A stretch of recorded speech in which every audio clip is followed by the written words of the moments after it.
Let's do this.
And some tier ones.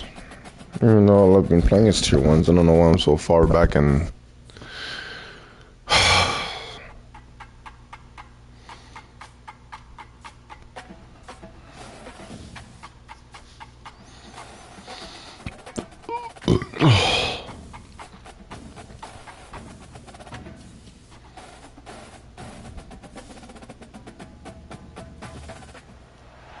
This will be the largest group of assembled fans in the Western Hemisphere. That's why they need a big house. Welcome to Ann Arbor, home of the Michigan Wolverines. Today we have a top 25 matchup on hand with two of college football's premier teams preparing to slug it out. As we'll see, the number 25 team in the country, the USC Trojans, taking on the 9th-ranked team in the land, the Michigan Wolverines. Glad to have you with us for EA Sports College Football. I'm Reese Davis, David Pollock and Jesse Palmer with me in the booth. Guys, we are ready to tee it up.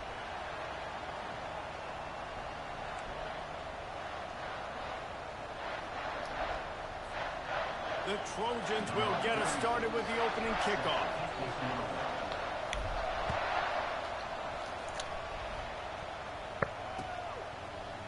Fielded in the end zone, it's Morris. He stopped short of the 20 at the 19. come on.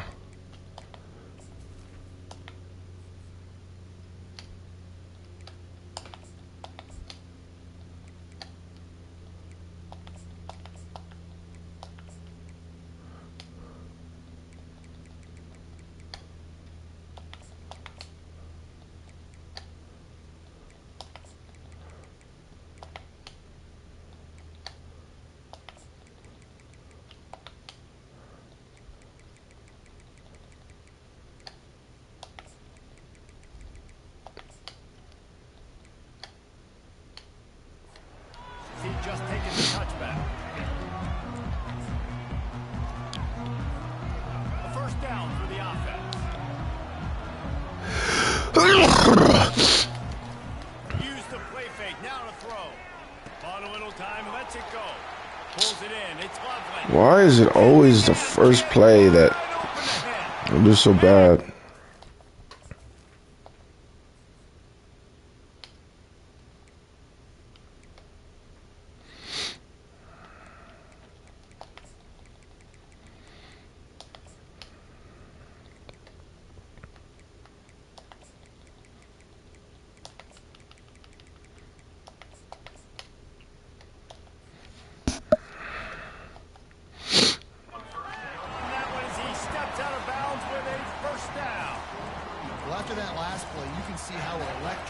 This guy is and how special he is after he makes the catch. If I'm on offense, I'm trying to find a lot of ways to get him touches in this game.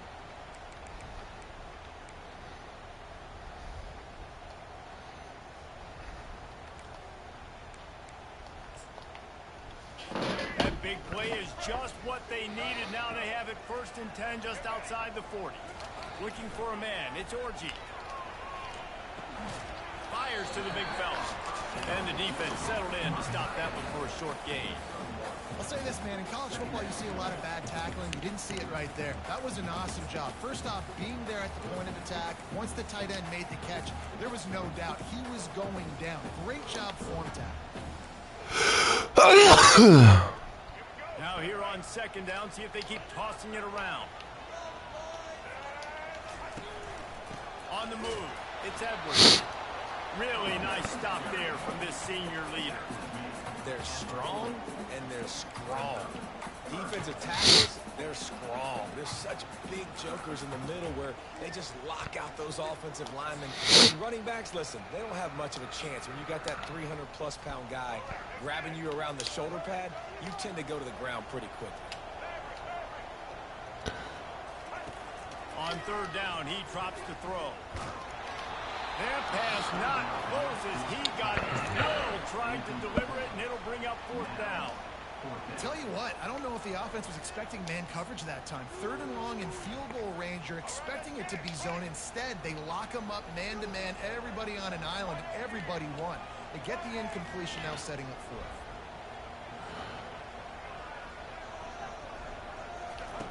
They're throwing for it on fourth down. Fires. Oh, Makes the grab, and he's got the first. I was there. Down, Michigan. That is the ultimate grab and go for the score. And that is what a team of this caliber is expected to do, right? They've got the better number beside their name by all the metrics, by a talent standpoint, coaching standpoint. They're the superior team, and they just I was there. First possession of the game, and they looked like scoring a touchdown and asserting their dominance. Oh, he's going to take a chance. Nice job executing. That's crap. I was there, bro. The offense set for a first down play. Moving the running back, trying to get the D to tip its hand.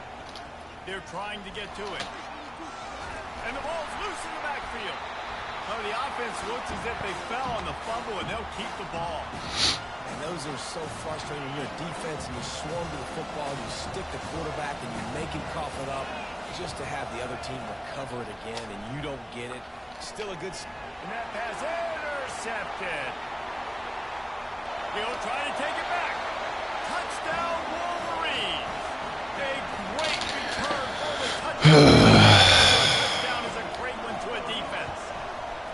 And the extra point pushes the lead to 14.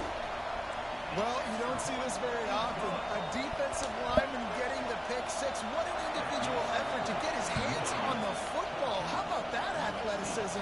And then take it to the house. He'll bring it out. It's Branch. Damn, bro. As much as he'd hoped when he brought it out of the end zone, he'll be stopped at the 15. This Trojan offense is ready to go back to work.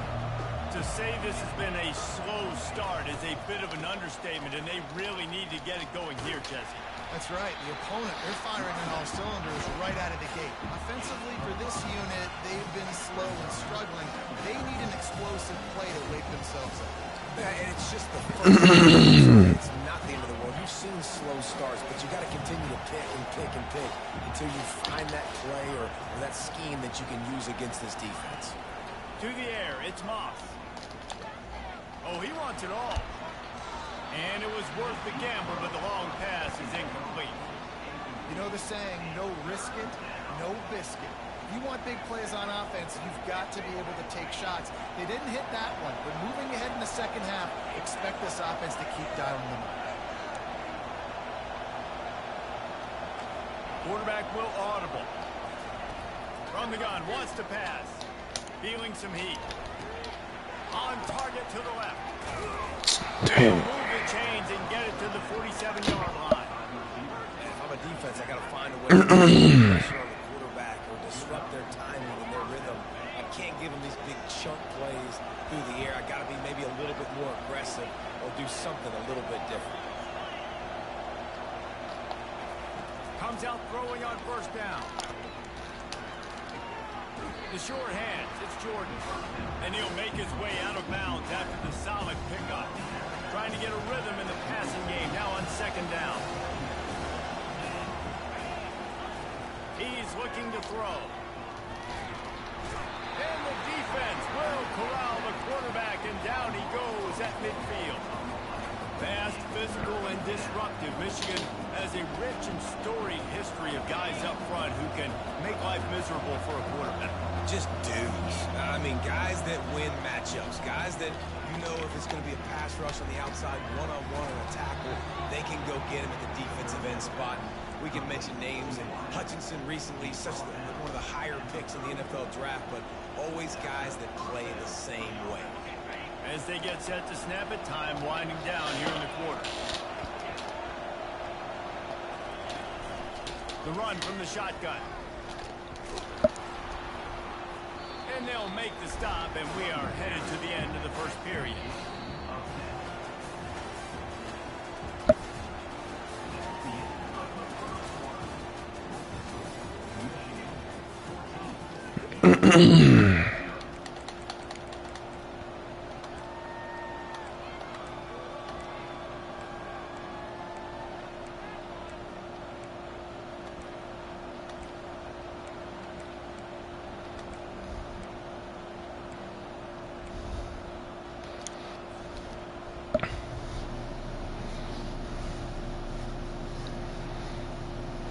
We'll get this quarter going with a second down play. Looking downfield, it's Moss. Trying to get to him. Under pressure, and down he goes at the 33. He's a one-man wrecking crew on this defensive front. This is the type of performance that can etch you in Wolverine lore forever. And it's a great lore to be etched in. Obviously, year after year, you see so many dominant guys in the trenches. Come on, bro. Get out of here. Passing situations, pin your ears back and go put your name in those record books. It's 4th and 8, and never a hesitation. They'll go for it. Quarterback reacting to what the D is showing. On 4th down, they'll try to throw it. Finds his man enough for the first. And they finally haul him down, but not before the good catch and run. Well, it's a heck of being conservative, right? I mean, that essentially would have just been a chip-shot field goal with where they were on that 4th down. They decide to go for it, throw it. They're looking for 6. They're going for a touchdown. They are being aggressive. It's incomplete, and trust me, you will not see that very often from this guy. Couldn't make the connection last time. Let's see if they throw it again.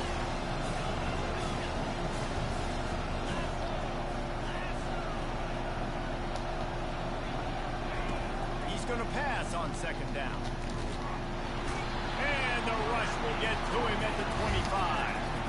Well, I think one of the biggest reasons why this team is finding themselves in a hole here in the first half is this has been a sack part. They can't keep the defense off of their quarterback. They haven't been able to get the ball deep down the field, throwing it with the consistency they want because they can't keep their quarterback standing up straight.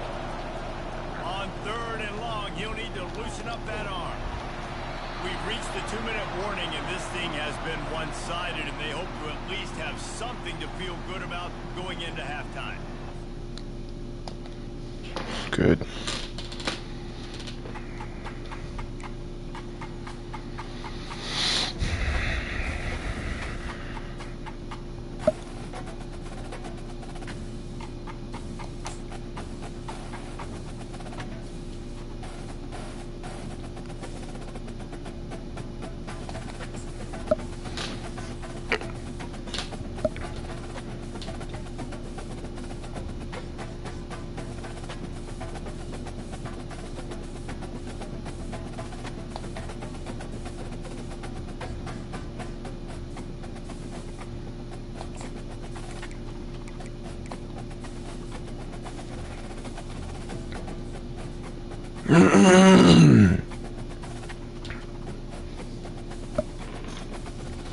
I don't know why that really pissed me off, man.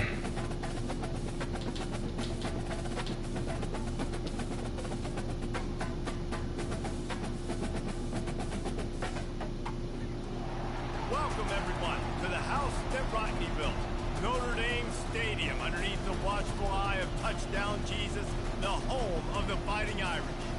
There's nothing quite like a great rivalry matchup in college football. The bitterness, the intensity, the lifetime of memories that will come as a result of what we're about to see in this one. As we'll see the number 25 team in the country, the USC Trojans, taking on the 8th-ranked team in the land, the Notre Dame Fighting Irish. For EA Sports College Football, Reese Davis with you alongside David Pollock. And guys, can't wait to get this one started.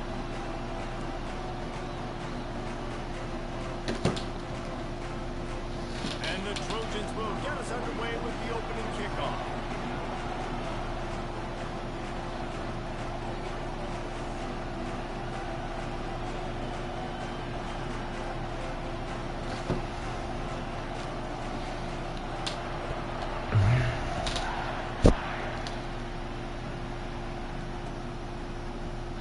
And it'll be a touchback, the ball.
It's here, baby.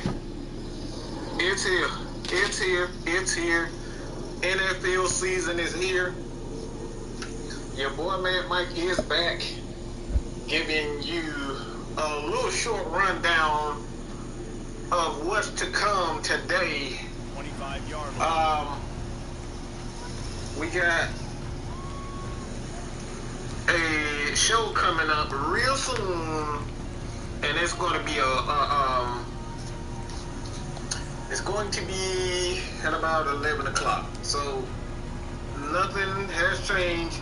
Just want to kind of give a quick, because I was too lazy to actually record something. I didn't want to sit in front of a mirror or a camera and record myself or record my voice. So I decided to just go ahead and go live real soon, real quick before Coach comes on at 11 o'clock. So y'all already know what it is, man. This is your boy, man, Mike, coming at you guys with another, yeah. Oh boy, it's football season. I can't believe it's football season, y'all. I can't believe it's not butter. I can't believe it's not butter. It's not good. I can't believe it. I can't believe it, y'all. It's football season. It's football season, y'all. Oh God, it's football season. Oh Lord Jesus. Oh Lord Jesus. And what we saw last night was absolutely an atrocity.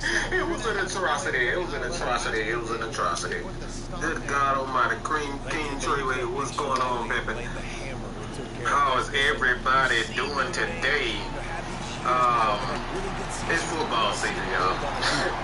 It's football season, and I'm gonna go over a few numbers. This will not be a particularly long live, because Coach comes on at 11 o'clock, and I don't want to ruin the surprise that you got from Coach. So we definitely going to be in there, sit down, talk with the coach, my OG, my brother. But I just want to kind of go and give a quick little, because I know probably everybody looking at me about the quarterback, and everybody was saying last night, oh, Mike, yeah, Mike about to rant, Mike about to rant. Well, maybe I will. Maybe I will rant. Because the shit I saw last night was absolutely disgusting. Jesus Christ. Wow. Pat Norris, how you doing, sir? Hey, what's going on? How is everybody doing? Football is back, y'all. Good God Almighty. Really nice job there by both Oh guys. man, The so throw and the catch to work that defense and get the first down. I want to give some numbers before I say what I say. Okay, so if you haven't understood a word that I said, what I said, I'm gonna say it again. Okay. And this fumble will Jesus score Christ. out of bounds. Let me just read these off. Maybe it'll help you understand what I'm saying. Okay, so I think that head coach Michael Penix Jr., aka Mr. Junebug, Mr. aka usually not down in the zone like that. the #1 draft in the pick. Okay, the #1 draft in the pick for the Atlanta Falcons. He was 9 of 16 and 9 of 16, and he decided he came out with a lot of confidence. Your boy came out with a lot of confidence. And I'm gonna just be honest, man. I wasn't shocked about what I see. I wasn't shocked. I wasn't shocked whatsoever. I really wasn't. A lot of people are probably Take that away. saying like, Mike, I can't believe you just uttered those 2 words. Were you shocked about what you seen? Absolutely not. For Michael Penix, I was not shocked. That was exactly what I thought it would be. And more. And more. This is exactly what this kid shines at. He's a quarterback when I look at him, man. And being that he's been in college, 4 years now? So, like, the kid definitely has, he has time. I think we all know he has time, especially with the injuries that he's had, not only at Indiana, but Washington coming back from those injuries. And the arm strength and the arm talent that he's been able to play. Say what's going on. I am not surprised with what I saw from Mike Penix, man. This kid was absolutely, he did exactly what I thought he was. And if you have not already, you can head over to Twitter. It's a really nice job out there making. You can head over to Twitter and go to Brian Baldinger. He's already making the field breakdown. So if you guys follow his Instagram, you might see some of Baldy's breakdowns on my Instagram page. So head over to Instagram, man. A lot of my quote-unquote film on basic principles of the run game, right? The easy stuff. So you kind of get an idea of what, but That's crazy. for Mike Penix, man, and to be honest, man, Why am I fumbling so much? let me go over his numbers. Right, so looking at his numbers right now, Michael Penix Jr. 9 of 16. Okay? 9 of 16, 4 yards passing.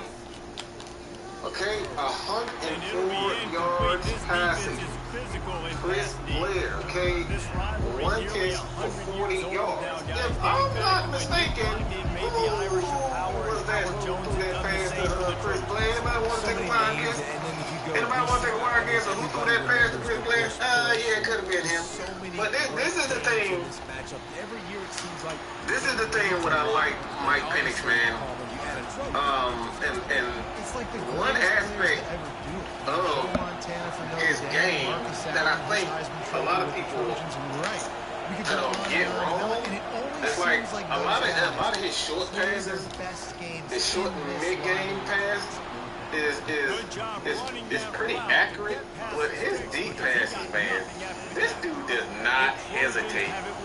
This dude does not hesitate throwing that ball deep.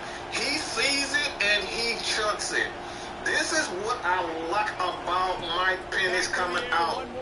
This is what I saw last night, and what I was absolutely, I was excited to see this.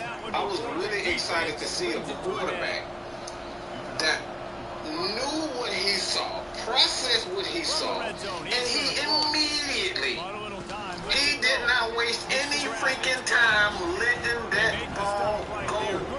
This is exactly what you want. I've been saying, I told you guys for years, the one thing that you look at a quarterback is not how far he can throw it, how well he can throw it, is letting the ball. Oh, come, stay there, bro. Let the ball loose. You want the ball to get out of his hand quickly. Any quarterback that holds on to the ball too long is a quarterback that you do not want on your team. Okay?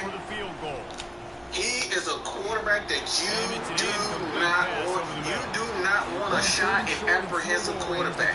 You want a quarterback that's going to be able to let that ball loose. Let it loose. And what I saw from him, man, I'm not going to be one of these Falcons fans that going to sit up here and say he's going to be a superstar, because I don't know that to be true. But for what I've seen so far, and for what Raheem said, for what these guys are trying to do with Mike Penix right now, and the one thing that I said, what he said last night that really caught my eyes, is that we weren't trying to do too much with him. That's it. That's fucking it. You heard K-Styles say this over and over again. How many times have you guys heard this from K-Styles? Not trying to do too damn much. Oh my. This is exactly it. This is exactly what you want from your coaches. You don't want your coaches to push these guys, and thank you, Pat, for the 3, okay? Appreciate it, Pat Norris. Appreciate you, my brother.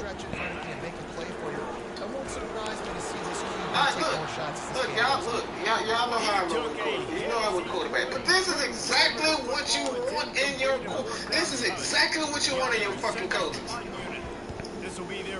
Do not try to put too much on him. The guy is already, he's already a good player.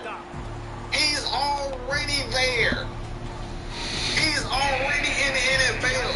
You already have a guy, and a guy like Kirk Cousins who's going to be to help him through the process. You do not have to push him. You don't have to force him into a round peg. You don't have to force him into any damn square peg, whatever the hell peg. You don't have to force him into anything. The fact that the Falcons did exactly what I thought that I wanted them to do is take it fucking easy. This is what K-Styles says. All that stop trying to do too damn much. Anybody want to take a wild guess that K-Styles always said about Dan Riddle?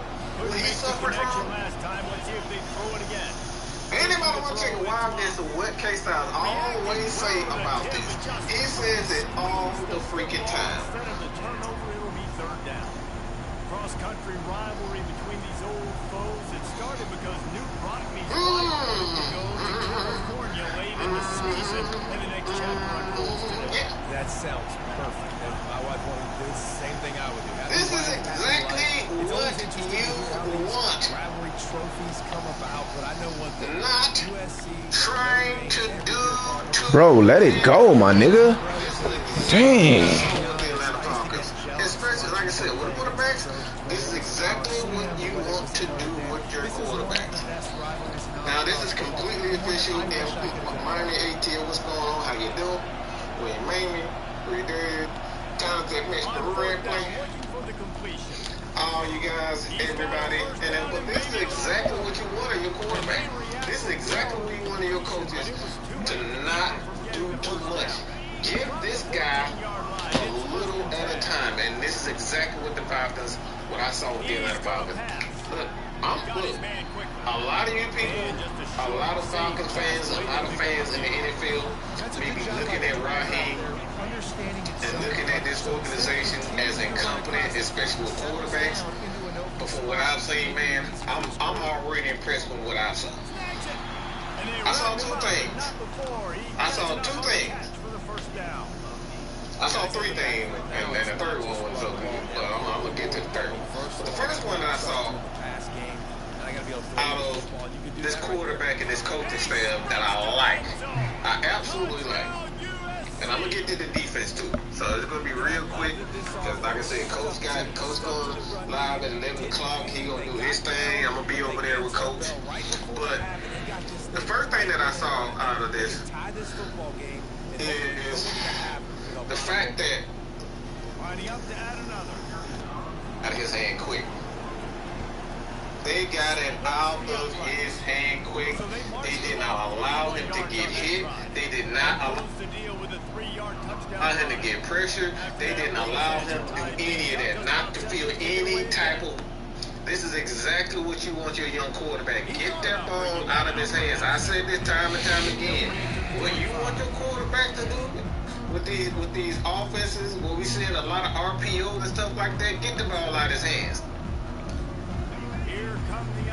And I'm gonna be honest, I wasn't too excited about the run game, but from what I saw with this Atlanta Falcons pass protection, I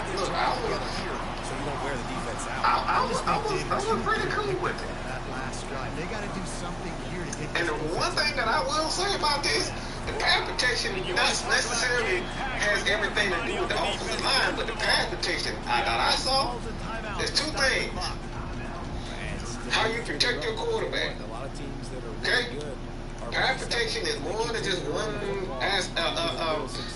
aspect of football. Obviously, is getting the ball out of your hand quickly, so your quarterback won't get hit. Two, getting the ball out of his hands so he won't get hit to the running backs. Getting the ball out into the running back's hands. This is what I saw from the Atlanta Falcons. They made a concerted effort to get the ball out of the quarterback's hands and into a running back's hand. This is exactly what we've been trying to do for the Atlanta Falcons for the last couple of years, but for whatever reason, Mr. You-Know-Who we will not talk about, did not do that. Great opportunity to be aggressive. Find those couple plays. They got the ball out of the quarterback's hand and they got it into a receiver's hands. Get it out. And then the third one that I like, and I know you guys are gonna like this, they did not allow quarterback to just sit in the pocket if they have athleticism. They did not allow their quarterback to sit. And let me say that again, because y'all probably think I'm tripping or something right now. But they did not allow the quarterback to just sit in the pocket. Oh, you have athleticism. I don't care how talented. Yeah, I said that. Yeah, I actually said that. I said those two things.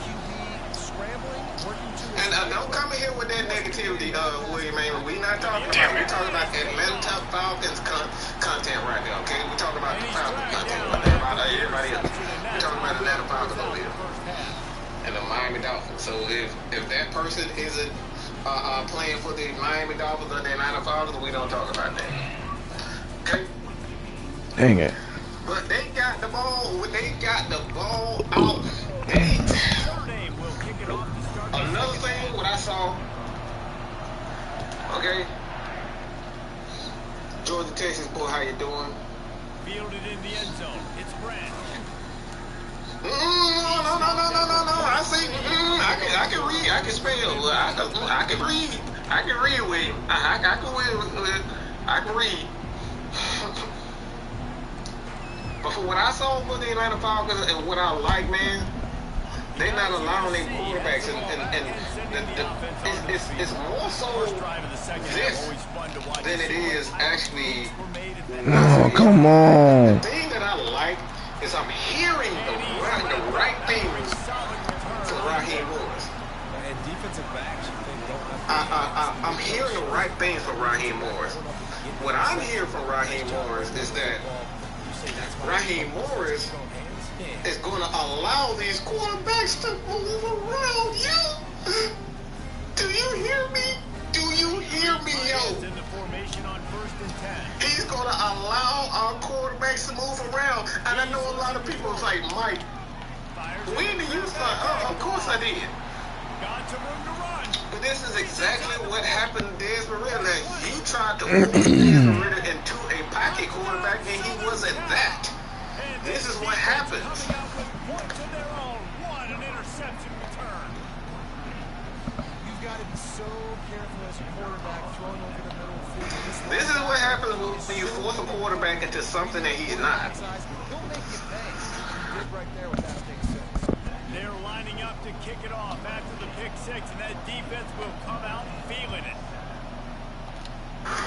You gotta be able to allow your quarterback to get every aspect of their athleticism, their skills, and to be able to showcase it. And this is why guys like Desmond Ridder don't make it in the NFL, because quarterbacks don't allow them to be them. Move them around in the pocket. That's what I saw with Mike Penix. I saw Mike Penix moving in the pocket. I saw him moving in the fucking pocket. Do you hear me, yo? This defense is frothing at the mouth. They're excited. They're jacked up. They just made a big play. They got see a quarterback moving in the pocket, and the coach is perfectly fine with that. It's a heaven sent. It's a God sent. And I know a lot of Falcons fans are probably saying to themselves too, it's like, yo, bro, like we actually get a quarterback that can move around. So again, Mike Penix, man, I think Mike Penix, you know, as time goes on, we're gonna figure things out with him. But from what I've seen so far, man, Mike Penix, man, I don't like using that big, he's the real deal type of stuff. And he throws his third pick of the day. His head has to be steady. And they're dragging down after a good return on the interception. The defense has been all over this quarterback all game long. It's almost as if they know where he's going to throw. That now, the third interception he's thrown. One thing about that, I don't like using that big, he's the real deal, but so far, man, they got this kid doing the right thing, and that's reading the defense, is getting the ball out of his hand quickly, and processing information. And this is exactly why you bring in a guy like Kirk Cousins. Come on, man. He understands how to process information quickly. Make those decisions, and one thing I like about I always tell people, it's an RPO system. Okay? He runs an RPO system. But the thing is, with the RPO system in Washington, is that he has the ability to make decisions on his own. A lot of people in the RPO Thank God. They don't have the ability to call audibles and make the necessary changes with that offense that Mike Penix. So that gives him a lot more leeway than others. So I do like what I saw from another incompletion on 3rd down. but So trash. Foot was planted and everything. Like I said, Hitman Hills, I hope it doesn't look good. Hopefully it's not. Hopefully it's not an Achilles, but it looks like an Achilles. But praying that it's not an Achilles. He'll bring it out. It's Price. Kevin King. That was a pleasant surprise to see him to play as well as he did as a defensive back. He's one of those guys that could be looking to take that spot, that second spot from Clark Phillips, the third Phillips. You're going to see him try to take that position away from him. Be the starter, second starter alongside A.J. Terrell. You know, a lot of people are probably still thinking to themselves what's going to happen with A.J. Terrell. Is he going to get his money? We'll see, but, you know, we got a long season to go to get to that point. I do like the fact that the Falcons safeties were around the ball. I don't like the fact that we still haven't caught the goddamn ball yet. Okay, let me say that again. Maybe y'all can pray some hallelujah Jesus in there too. Okay, but I still don't like the fact that we can't catch a goddamn interception. It is another interception. Just a terrible. We had at least 2 to 3 interceptions. Oh my gosh. And we still couldn't catch it. What is going on with this foul? Like maybe we need to put some stickum on our gloves or something. These sons of guns still can't catch. Overrunning interceptions. Like I said, we did a good job. You know, the DBs did a good job, but we gotta get turnovers, man. We did get turnovers. We in fact did get turnovers. But look, I need for our DBs to actually come down with more interceptions this year.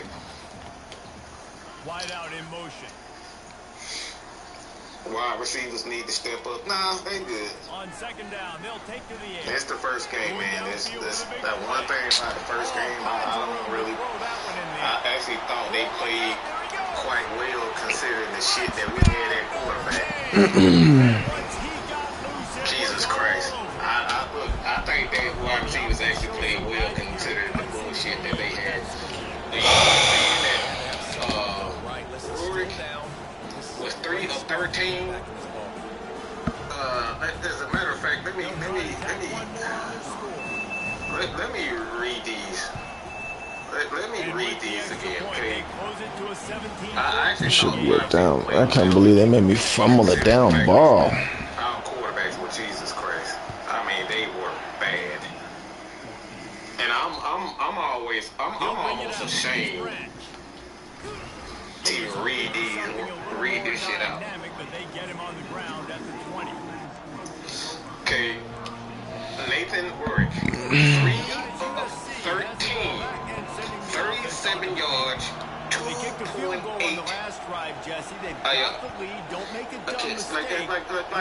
This is what we're doing. Yeah, no doubt. Taylor Heineke, this is even more despicable. Okay, okay, this is even more despicable. 4 of 11. 11 yards passing and a sack. So I actually thought the wide receivers weren't as bad. I mean, we can add that bullshit as field to the mix because good God Almighty, Jesus Christ, I need for the NFL to mandate. They need to be mandated, okay? And I got about 10 minutes before we get the coaches show at 11 o'clock on AFN. But Jesus Christ, you talking about awful, boy. Good God Almighty. Run the gun, wants to pass. How in the hell are you 4-11 and you've been in the league by 10 days? Bro, can y'all stop fumbling the ball? Jeez, what is going on with this fumble crap? Nice job understanding, just kind of jump on it and make sure you keep possession. Good God Almighty. This offense believes you are given 4 downs for a reason. You're not going to get me to say anything positive about Taylor Heineke ever again, especially I know who he voted for, especially after this. Yeah, he done for me. To keep that drive alive. I know the analytics tell me to be aggressive and go for it, but in the second half, in these ball games, the analytics don't work for every Now, like I said, I like the pocket, Bronx Joker. I like how the offensive line they did. Like I said, that's to be expected for a backup line. A lot of these guys are third, fourth stringers. Like most of these guys are gonna be most of these guys are gonna be practice squads or probably not even playing in the NFL. So a lot of these guys are just looking for opportunity.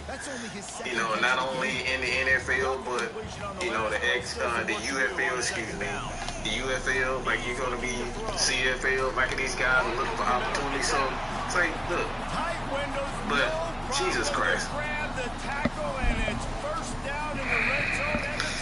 Some people say, the Falcons fans, that this was a bad start to the Ron era. because he had it look plain, and I told him, it's preseason. Yeah, it's supposed to look plain in preseason. This is exactly what it's supposed to look plain in preseason. So, like for me, like I said, I like more so. I don't focus too much on the play call and all that type of stuff. Like if you want to see, you know, better play calling, well, play preseason probably ain't the game that you want to watch. I don't think any one of those coaches, and shout out to Mike Daniel. This quarterback has earned some trust the day he's had. Yeah, right now, well, like him being with us in what 15, 16. No one No, picked this damn play, bro. Seeing his team, seeing his offense, seeing him damn near run the exact same things that we was running. Like I said, I was cool. I was cool with it. Oh, God. You're right there, my nigga. God dang. And some of these guys make it look so easy, but these are tight windows down here, man. There's not a lot of space in the field, and he drops back, knows exactly where he's going with the football, throws it in there, makes the play. Like I said, I just think Taylor Heineke, to be honest, Mr. Ridley, I just think Taylor Heineke just know his days are numbered. Like that's still, you still gotta, even though your days are numbered, man, you gotta go out on a bang. And Jesus Christ, he went out on a bang, all right. Jesus Christ, that was bad. Well, maybe they kicked it into the end zone that he wouldn't dare bring it back.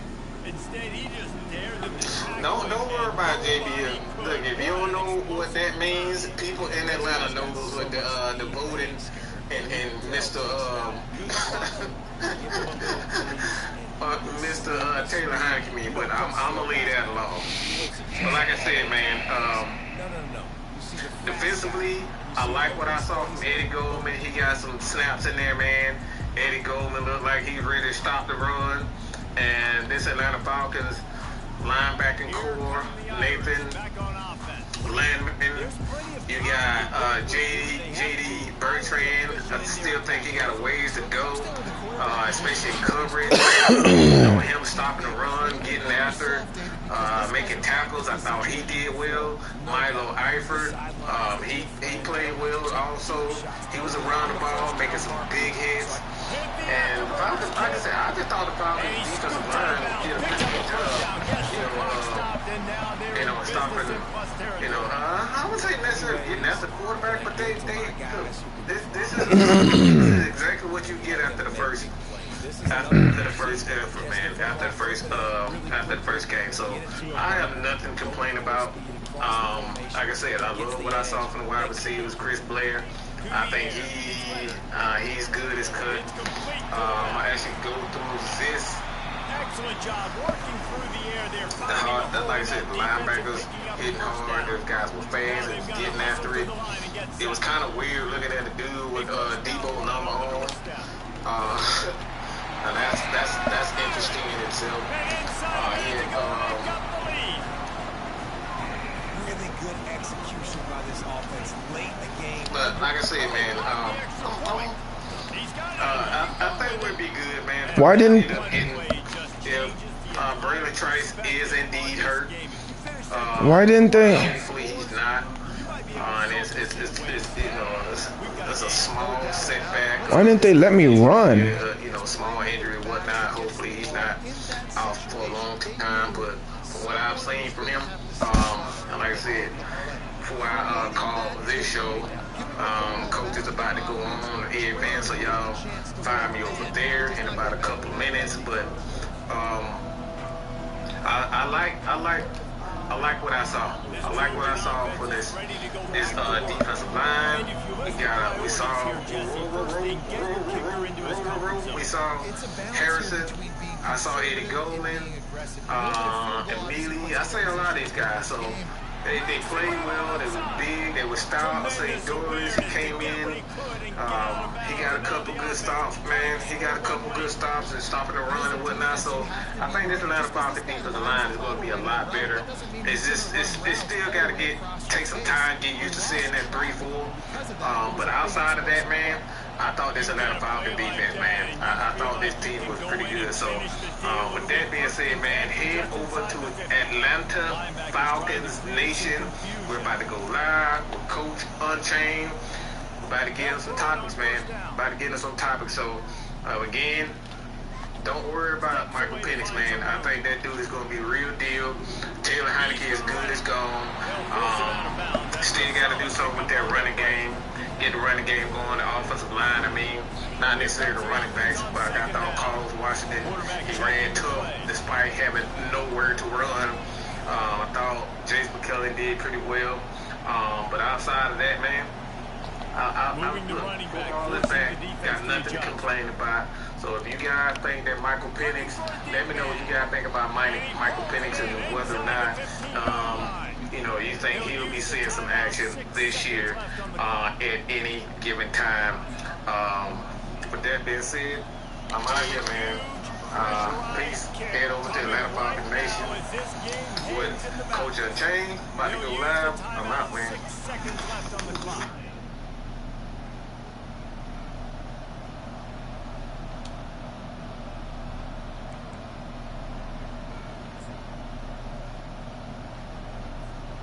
And the Trojans come to the line with a new set of downs. Give to the running back. He's dropped behind the line of scrimmage. That'll be a loss of 3. They get the timeout and the clock reads 3 seconds. It's wise not to be too greedy. Go ahead and send out the field goal unit. They get the timeout and the clock reads 3 seconds. They've decided to try to go for the field goal here.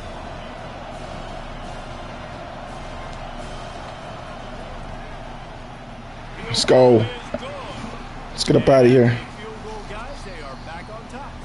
That was fun, and it was big time, and it is a confidence builder to come through. Let's go. Waiting moments and win a game like that. Dreamed about the backyard, throwing it up with the clock running down. You're going to make the play to win. Your offense is going to come through in the clutch. Jesse, that's exactly what they did.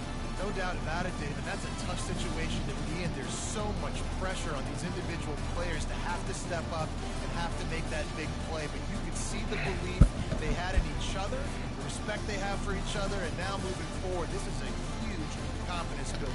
That's going to do it for us. For Jesse Long, David Pollack, our entire broadcast team, I'm Reese Davis. This has been another presentation of EA Sports College Football.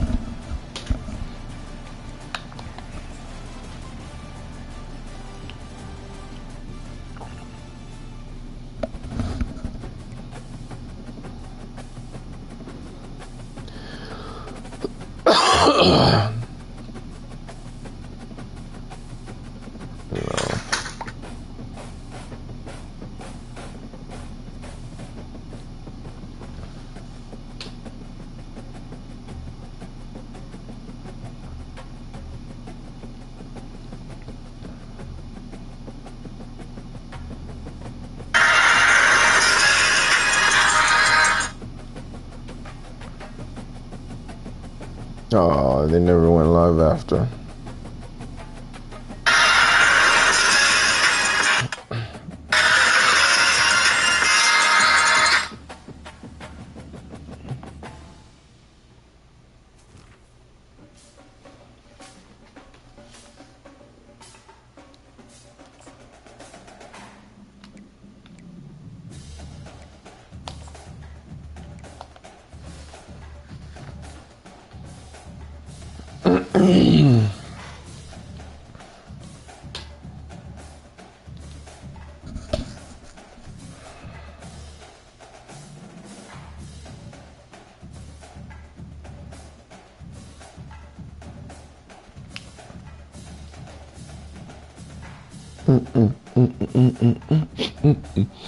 Woo! I get to eat some breakfast. I get to chill with my baby. I get to get to watch some Cobra Kai, relax, then get home, and then we got snap, and then we get preseason game. What a Sunday! What a Saturday! What a Saturday! When you go on the road, that's when you prove you belong. As we'll see, the number 25 team in the country, the USC Trojans, taking on a team from the SEC, the South Carolina Gamecocks. For EA Sports College Football, I'm Reese Davis, joined here in the booth, as always, by David Pollock and Jesse Palmer. I hope this counts, so I could go right into the playoffs. I hope this counts.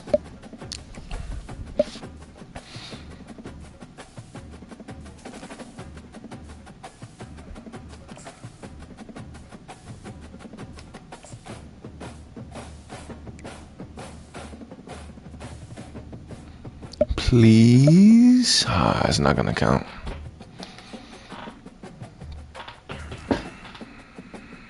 Dang it.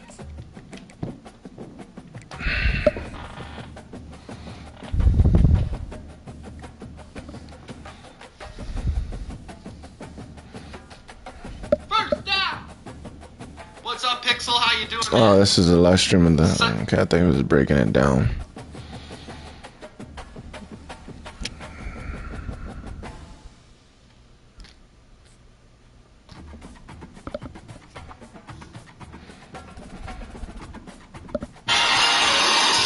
Is this nigga not live? Like, what's going on? Let nigga Roadmaster watch his motherfucking mouth while I had to curry. Shout out Donna B. Roadmaster. Rashid, I like country queens. What's good? That Roadmaster fucking with me already this morning. Home to the USC Trojans. They cut this shit out. Fight on once again today. Calm down. Fun one ahead. Yeah, man, in fact, I need to roll up. And time to twist up. Shout out Roadmaster. Fucking playing with me. The number 2 team in the country. Yeah. Domo, what's good this morning? Shout out Chelsea, Brandon Ross. Yeah, shout out Herb Gotti. I see you, nigga. Shout out Bet the Root. Ryan, what's poppin'? West Coast Carolina in this bitch. Donna B, I see you. Shout out KD. B47, I see you, my G. Shout out Hoopla TV. Shout out Jimmy. 2 times. What's up, man? Bogart. See y'all. Oh, hold up. Somebody block Bogart. Block his ass right now. Putting his fucking cash app in my check. Block his ass right now. Get Bogart the fuck up out of here. You know better than that, Bo. Matter of fact, Bogart, you see my cash app. What the fuck wrong with y'all this morning? I see y'all on that play shit today. I see we playing this morning. Bo Carter, you ain't been around this motherfucking much. Get your black ass out my chat, nigga. Somebody block Bo Carter ASAP. Fuck we doing this morning? Oh, okay. Oh, okay.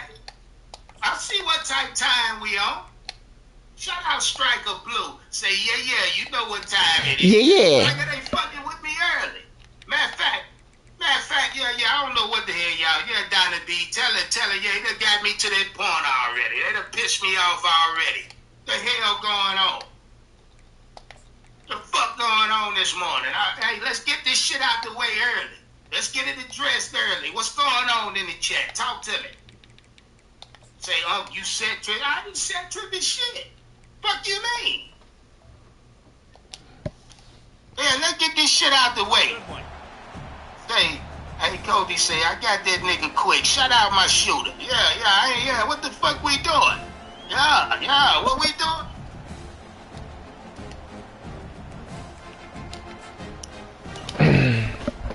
First down here for the offense.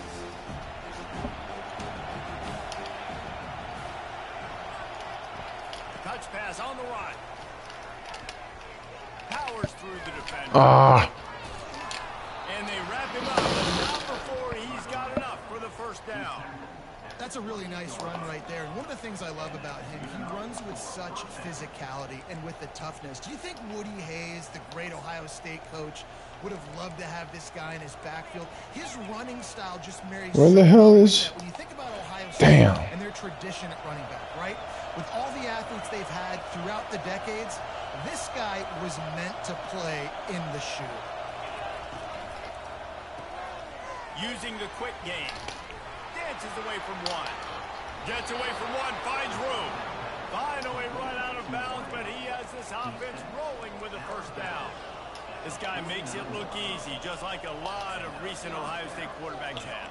Now, you can set your watch by these guys. I mean, whether it's C.J. Stroud, Justin Fields, I mean, we can keep going back year after year. They always got a really good signal caller that you can really depend on to make big plays. Just nosing into enemy territory at the 49. It's 1st and 10. He wants to throw. Coming after him. Pocket starts to collapse. And the pressure gets to him. Down goes the quarterback. The defense coming up big there. And the sack is great, but the secondary deserves some credit. Now, when you can cover like that in the secondary and drop back in your zone and only rush a few, and you feel comfortable getting home, and they're going to get to the quarterback, that is a great feeling, and that's... And he feels the heat coming, and it burns him up. Another sack. And the Buckeyes headed quickly to the line.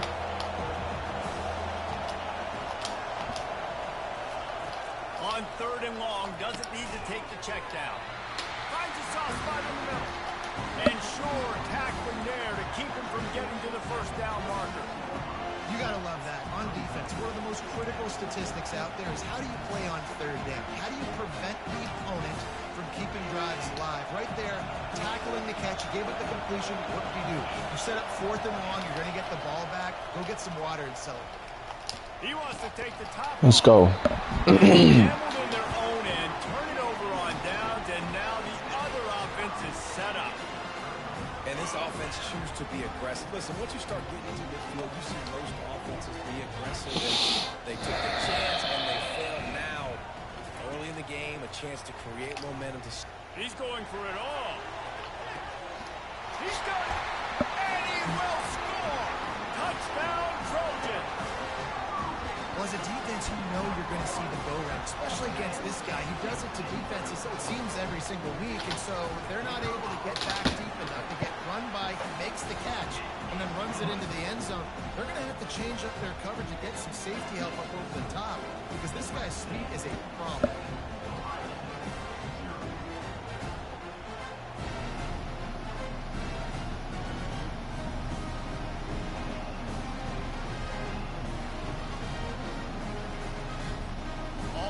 Ready to kick it away after scoring the touchdown. Y'all come on into business. We got a lot to talk about. Y'all already know what time. Low caliber team.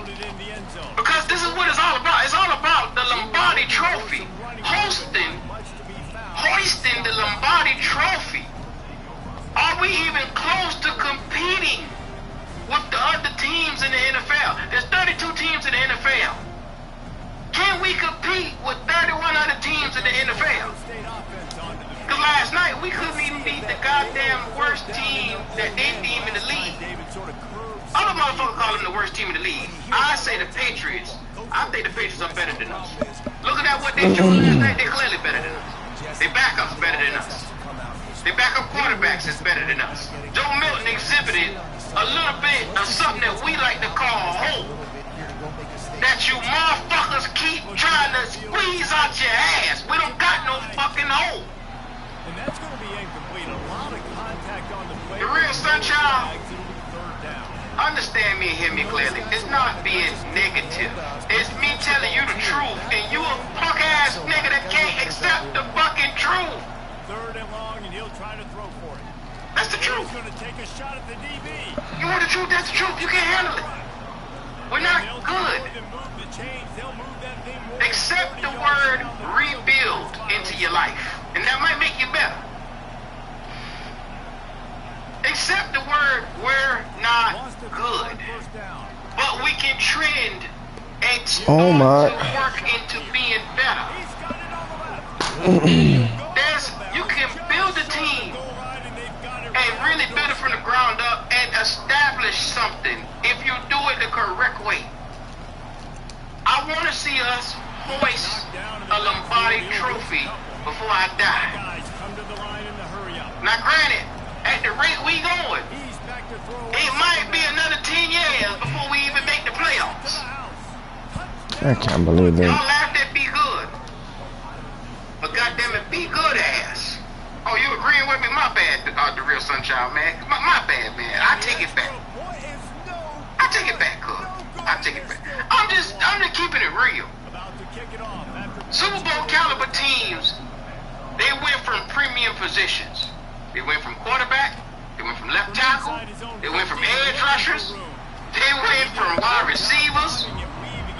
You got to be top elite in those positions, premium positions. You must be elite to be able to contend. Does anybody in this motherfucking chat think we can beat the Kansas City Chiefs tomorrow? Our starters, do you think we can go and contend against the Kansas City Chiefs right now?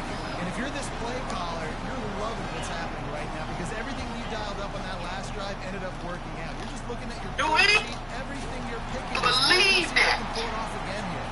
And after the stop, that is going to put a bow. I just asked a simple question. Do y'all believe we can contend with the Kansas City Chiefs right now as constructed? We are outplayed. We are outmanned. We are outcoached in every facet. The goddamn Kansas City Chiefs. And why? You ask why I use them? Because they just won the Super Bowl. Looking to throw, it's Moss. Are we Super Bowl caliber? Are we trending to be Super Bowl caliber? Like I keep saying, motherfuckers keep telling me I'm the stupid motherfucker. I'm the nigga that don't got common sense. But every year I keep saying this don't look right, and I'm not actually turning out to be right. And the PAT makes it. They not gonna say, oh yeah, you was right. No, they just gonna bash me like I ain't shit. Curtis said you was right. Curtis Lynn said you was right. Curtis Lynn said you was right. I just highlighted Curtis. Appreciate that. Now, I'm tired of these motherfuckers. Every time I turn my head, I got to hear a stupid some bitch tell me something doesn't matter. If you get out here and you say, we need to see better quarterback play. Oh, quarterback play don't matter. You need to see better for your running back play. Running backs don't matter. You need to see better for your offensive line. Offensive line don't matter. We need a better left tackle. The Iggy fault. Last night they was looking for a way to blame Icky, and Icky ass wasn't on the fucking field. And just imagine if you put another touchdown on the board. Stupid motherfuckers. Capture so much momentum in this game with back-to-back teams. What's going on, fellas, man? I'm just talking a little bit of shit today. Second and 15. How y'all feeling, man? What am I missing, Logic? Talk to me. No. That wasn't a safety? I feel like you're old back, huh? I'm trying to be nice. Listen. Oh, I know. Understand. Listen. At the end of the day, we played a bad team in New England Patriots. We played a bad team. They projected to be one of the worst teams in the league.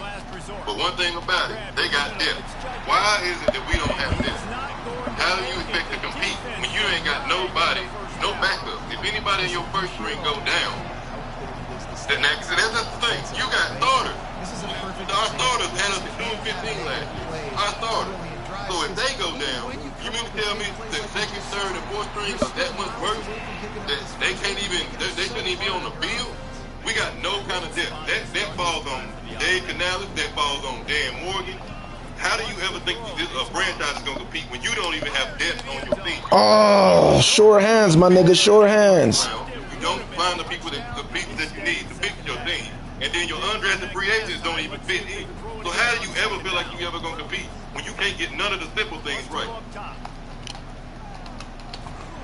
You're right. But they'll tell you you're wrong, Logic. Now tell me how the fuck I got there one of them bastards get their ass on this damn phone and tell me I'm wrong about that when you got damn 3 quarterbacks in New England right now. 3! Third down going up top. We ain't got nothing. We ain't got nothing. We got nothing. Plummer ain't even supposed to be on the goddamn field. But damn rookie. And y'all think it's gonna look different with Bright? How they let that happen, bro? We dead in the water, y'all. We dead in the water. That's Well, the Logic, thing. they think that the ones are so much more better. Because I saw somebody said the gap between the ones and the twos yesterday is tremendous. That's what they're saying. If that's the case, I hope they come out and show their ass. But I'm not convinced. I'm not convinced at all. At the end of the day, we got trouble, we got issues on every level of the football. The only bright spot was a few get played by the defense. But the defense normally is the head of offense, regardless of what part of time of the year it is. That's just a given. That's just a natural thing when it comes to football. They wasn't saying a whole lot. He just took it the entire length didn't of want the to do field. this. Nah, go ahead, guys. I was gonna take off. I was gonna take off today. Let the force use you. Let the force use you. Go. Nice job. God! Making a huge play. The extra point, and they have Run it out a of point it. lead. They're just about Okay, go ahead. full of energy after housing Out the of last it. kick. Damn They'll it! bring it out. It's Henderson. Hey, you got to do it, Coach. You got to do it. They'll stop him at the 16.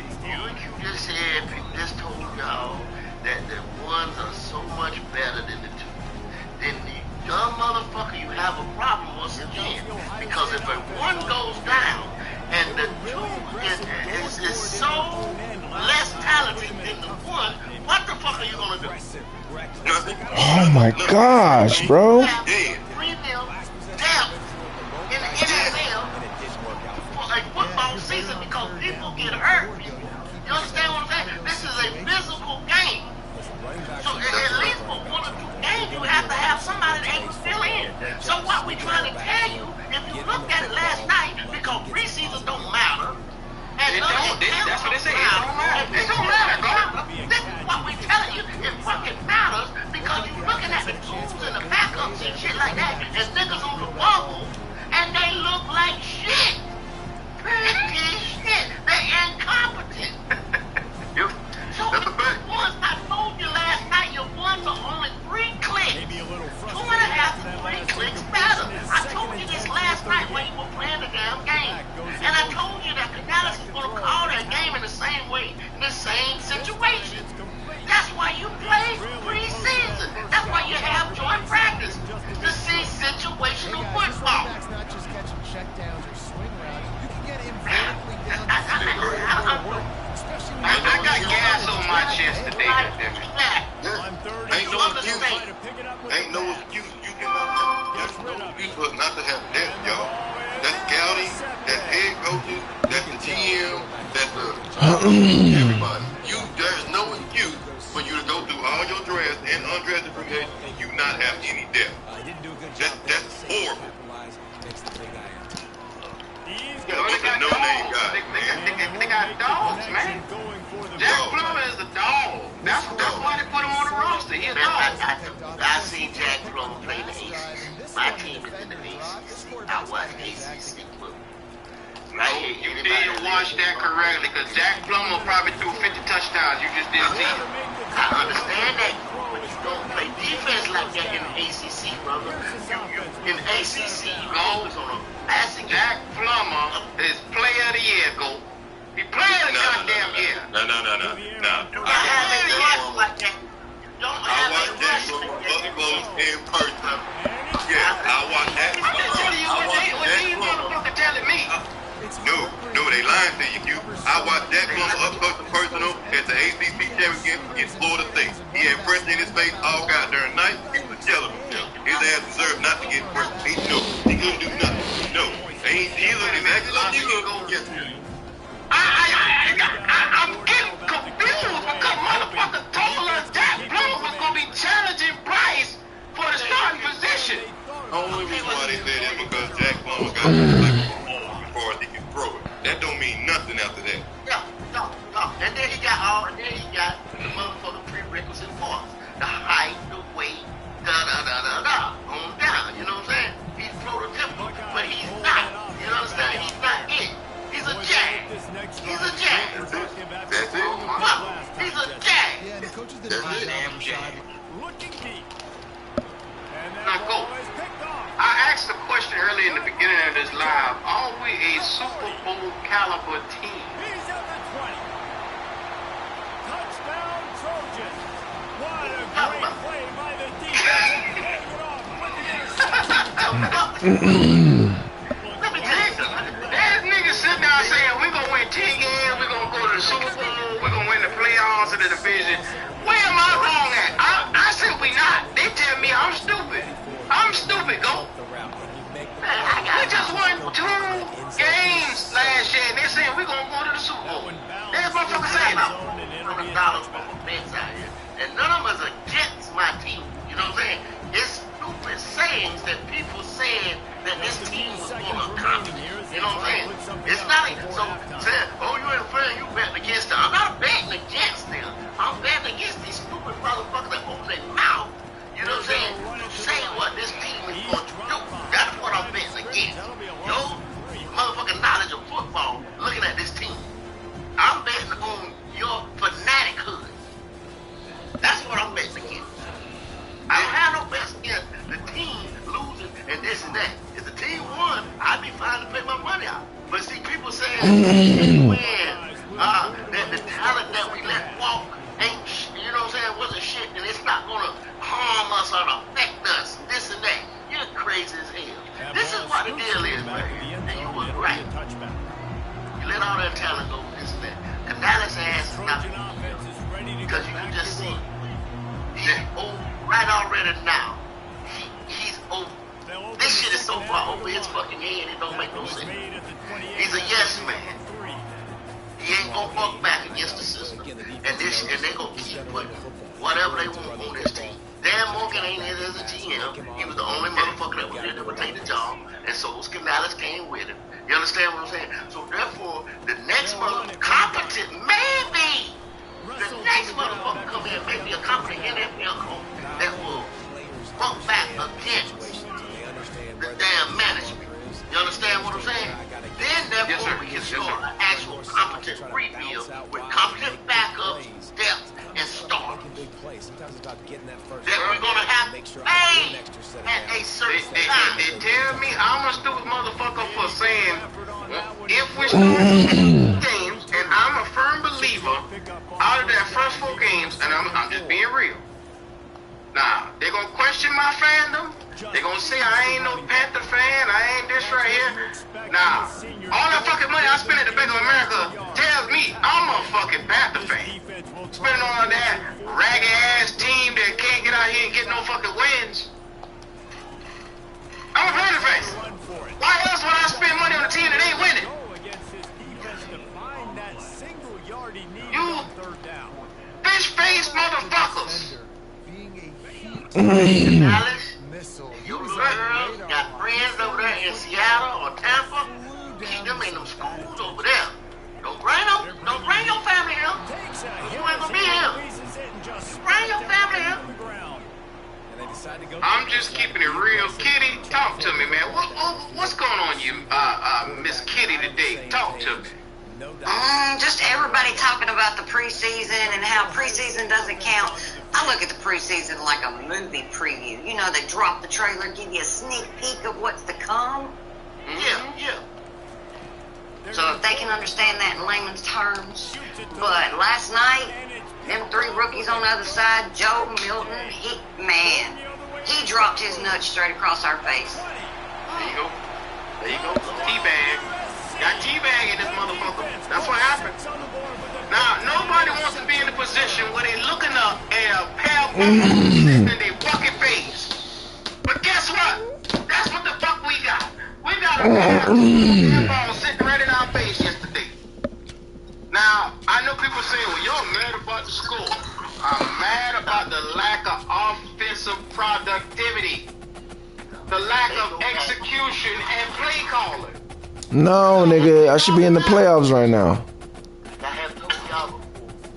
Always there you go. To the last 5 minutes and 30 seconds of the third quarter and the fourth quarter. And look at that defense and look at no offense production. The same old song again. I have said it and said it and said it and said it. And it does seem redundant sometimes. People say I'm preaching this and that. But that's how I tell you to do it. Nobody never does. You go back. You look at that camera, you seen all the motherfuckers blowing. Ecaleota, all the cats in the defensive backfield was blowing. Them boys were tired as a motherfucker. On that last, you know what, don't go. You know what, don't go. Nobody, I don't think nobody has ever questioned your message. Now, the timing, sometimes Sometimes I've said this to you personally, and this is just me talking straight to you. I said, go. Sometimes you just gotta wait. You gotta pop out a short dick. Sometimes you just gotta let them see the shit for them to believe it. You get what I'm saying? Because the way how these boys operate over here, you learn until proven otherwise. It's not the other way around. They don't believe nothing you got to say. If you got your ass to the doctor and he say, look here, if you don't do this, this, and this, you gonna die. That means you gotta get ahead of it. Go. Sometimes you gotta let a nigga fall in the casket. Let him fall in the casket. Hey, fall in the casket, go. Let him go in the casket. Let him fall. Just Madison, do this, do that, eat right. Now you get rid. We criminal. Let the big blood pressure go through the roof. Fuck him. Let him die. If he dies, he dies. Let him go. Damn. Rocky Balboa, this motherfucker. I'm tired of explaining to these motherfuckers what's gonna happen. You keep They got one foot in the grave and pulling the dirt in on top of them. Hold on to him. I tell them 10,000 times, the stove eye is hot. You keep trying to touch the motherfucker. What do you think gonna happen? You gonna burn your fucking hand off. No, it's not hot. That's what they gonna say. It's not hot. Yeah, I'm just gonna sit there and light my cigarette. All this mess directly goes back to our draft. We all be sitting there watching, saying who we think we should get. We all look over these drafts and pick these guys that's gonna directly affect our team. We all knew we needed a cornerback. We didn't get one of them early. We got late. We knew we needed a linebacker. We needed a defensive end. Y'all, we went elsewhere. So y'all think we supposed to have success? Make that make sense. We keep going elsewhere. We keep getting other stuff. You're right. But y'all think we supposed to have success? I said 2 years ago, we should look at Jack Campbell, establish a middle linebacker in the middle. What they called me that year? They called me crazy, didn't they? They did. Okay. When I say Kyle Hamilton gonna be a bad motherfucker at safety, you know what they said? We don't need no safety. We don't need no safety. Fuck, we need a safety for. But what have they done after that? They went and they got Von Bell. They keep going. Well, we got Fuller now. We keep going and get. You could have solidified that. Yeah. You lost Dante Jackson, J.P. Horn being hurt. The significance of a corner, more so than a wide receiver, was very apparent this whole season. But nobody was thinking about that. No, never mind. You just go get you the 1 year of limelight kind of guy, Xavier Legette. He ain't done nothing other than other years, so he had 1 year good in college, a gadget player at that, and you draft him. Not only do you draft him, but you go back in the first round to get him. Not all these other wide receivers on there got way more productivity in college than him, but you drafted Xavier Legette over getting a corner or at least another wide receiver.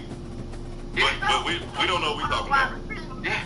Got a center. Did you see Cade made last night? That ain't nothing. That ain't nothing. That's what that nigga is. Popcorn liquor. And he gonna burn your goddamn throat when you drink it. I didn't tell you about this shit here. We got a center right now that got AC coming off an ACL injury, but it ain't important. It ain't important. Oh, damn, Mike, where the fuck you been? What might be in store next season as well. Jackson Powell. I would have been a passed over twice. Taking on the 25th ranked I've been working graveyard shift and but as I've got some time. They're the same. Yeah, it's the same guy. Oh my gosh. I wanted to come show some love, but I see y'all talking the same shit that we was talking about a while back. We all said that we needed defense, somebody in the backfield besides J.C. Horn because he's injury prone. We said we needed a center. I don't know how they let Howard slip through their fingers, but they did. Twice. And then to top it all off, I'm gonna be honest. I wasn't high on the Legette in the first place. So to get him and not get someone that can make an impact immediately, I felt was a big loss in the first place. But Mike, they say he was gonna make an impact starting off. They had him as the X receiver. Then once he went to that podium, they pushed him down to the third string. Look, they don't want to see him. When I said it at the beginning, but when the draft shit was going on, I said Deontay Johnson just got here. Why can't he be wide receiver 1? Why wouldn't he be wide receiver 1? And why are we not going to focus on defensive back? Because I was screaming. I was telling everybody. I said, look, if we don't get no help in that backfield, let's say J.C. Horn is hurt, it's going to look like Madden when Monday night hears and Sunday hit, and we got to face some quarterbacks that can throw the ball. Let me tell you something. Deontay Johnson is a slot receiver. Deontay Johnson excels in the 12-yard slants and stuff like that under. He don't take the top off of the defense. That's what y'all. Now see here in Carolina, because he gets open and he's a good route runner. You know what I'm saying? And he's the X, but he's not an X type receiver like JJ or Chase or any of them guys like that. You know what I'm saying? It's underneath route for him, and he gets open and he's fast, but he's not the X. He's taken out. But the reality is, none of them type of caliber players was in reach. Neighbors wasn't in reach. Harrison wasn't in reach. Old boy they drafted in Chicago wasn't in reach. None of those guys that could fit that quality was in reach. You should have fucked the receiving then. You should have built the line like you were supposed to. 100% all the way out. You should have went back and helped this defense. That's what, if you can't get the top-notch piece at one position, go get it at another one. That's what the fuck we didn't do. We got that ripping. We was on the podcast together. Me and you almost had an alignment. You said defensive line, back, then tight end in the later rounds. I said, exactly. I said center. I said center, defensive back. And then I say, look for a tight end. If one falls, because I was big on Cade from Ohio State. So we had that conversation. Huh? Oh, okay, go ahead. Yeah, we had these conversations. And I think what it is people, they see stats and they convince them a different story. And I think it's time for me to get brutally honest with people. Fact number one, we was not good at passing defense last year. I don't give a damn what the stats say. When we face good quarterbacks, they put numbers on us. Well, Mike, the stats say we were number 4 overall. On passing defense. Did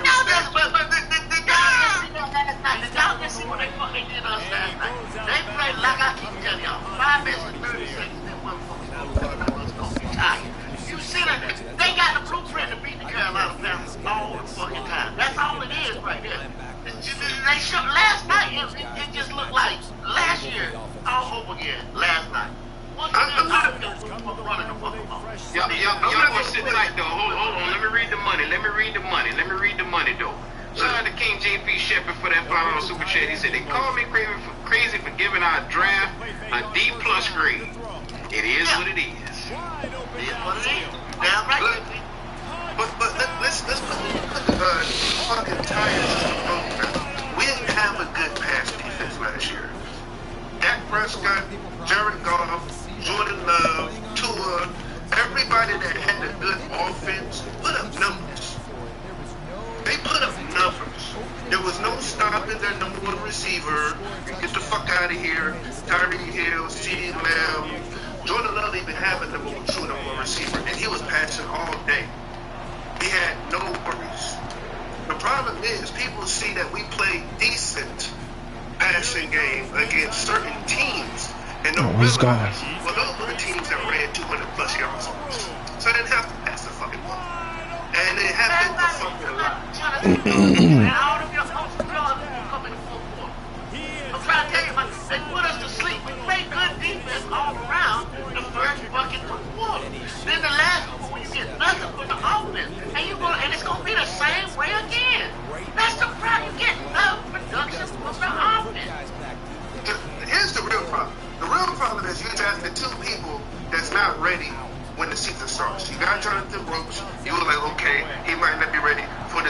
superstars, but he can be our bell cow. You got Xavier Leggett looking at Jordan, looking at his size, his speed, and how he comes down with the ball and shit. Now realizing this nigga's raw. He's a raw talent. All that physical specimen shit is for someone that can draft him and not worry about putting him in the line now. But wait 2 or 3 years down the road for him to hit that pinnacle. And to hit, we didn't have that luxury. We had too many holes to fill. We need someone that start making an impact now. Yeah, you're right. They had the defense. But see, no, you don't get a reach. No, you don't. See, you reach. You don't have to reach in a rebuild. Look at what the Patriots did. And I can't tell we keep this joke. They went around there and they got a joke deal in the 6th or the 7th round, whatever. You know what I'm saying? They picked number 3, so they got the quarterback of the great thing. They already had Jacoby Brissett moved up, but then they went and got other people. Did they go out there and trade up with people? No, they didn't. They didn't have to. They know that team is great. Well, technically they tried. Listen, I gotta get a whole story. We don't get a story. I gotta get a whole story. They tried to trade for Xavier Worthy that's in Kansas City. They tried to trade for him. And some reason the Bills thought it was a smart idea to let Xavier Worthy go to Kansas City instead of in their own division. So they did. They did try to get Xavier Worthy. That's actually accurate. Y'all can look it up. They actually did try to get a receiver. So they was trying to do a little something bogus too. The problem is Carolina has too many holes to even consider doing something bogus. Well, I can't get this receiver that I want. Well, what's the main thing that I need?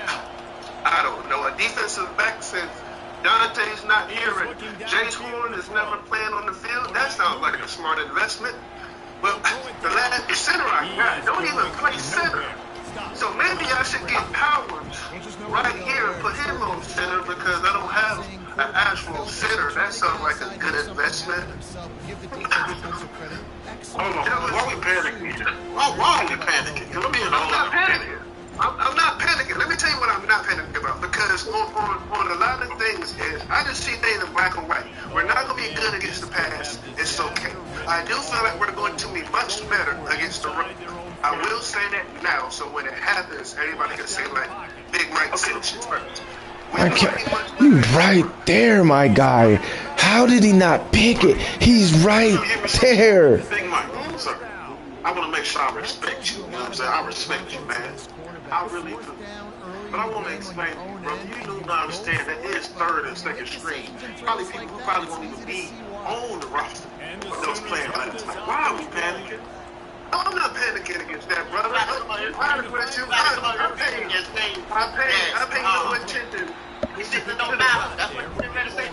That's what you're going to say. That's what you're going to say. Preseason don't matter.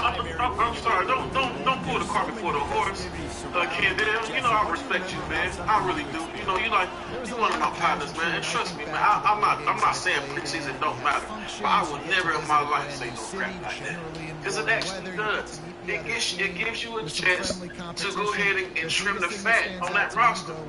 Those who don't need to be on there is going to show an improvement. Don't need to be on there. And a lot of the people that I see last night don't need to be on that roster. You're 100% right. And I made you pause for a second because I got to go at Justin Long for that comment he just made. He said, are we going against Evero now? Well, sir, I want you to look at the games and the production that was on the field. Well, let's not say we're going against a person. We're not saying we're going against a person or coach. But let's look at the games, the stats, and everything as a whole. And as a whole, Miami put up 45 points as a whole. Detroit put up damn near 40 as a whole. Dak Prescott put up damn near 40 as a whole. Jordan Love put up damn near 40. Seattle put damn near 40. Nigga, they ain't run the ball the whole game. Like, let's stop like just breathe, bro. Breathe, I ain't lying. Breathe like Mike. I hear you. They put that on the defense.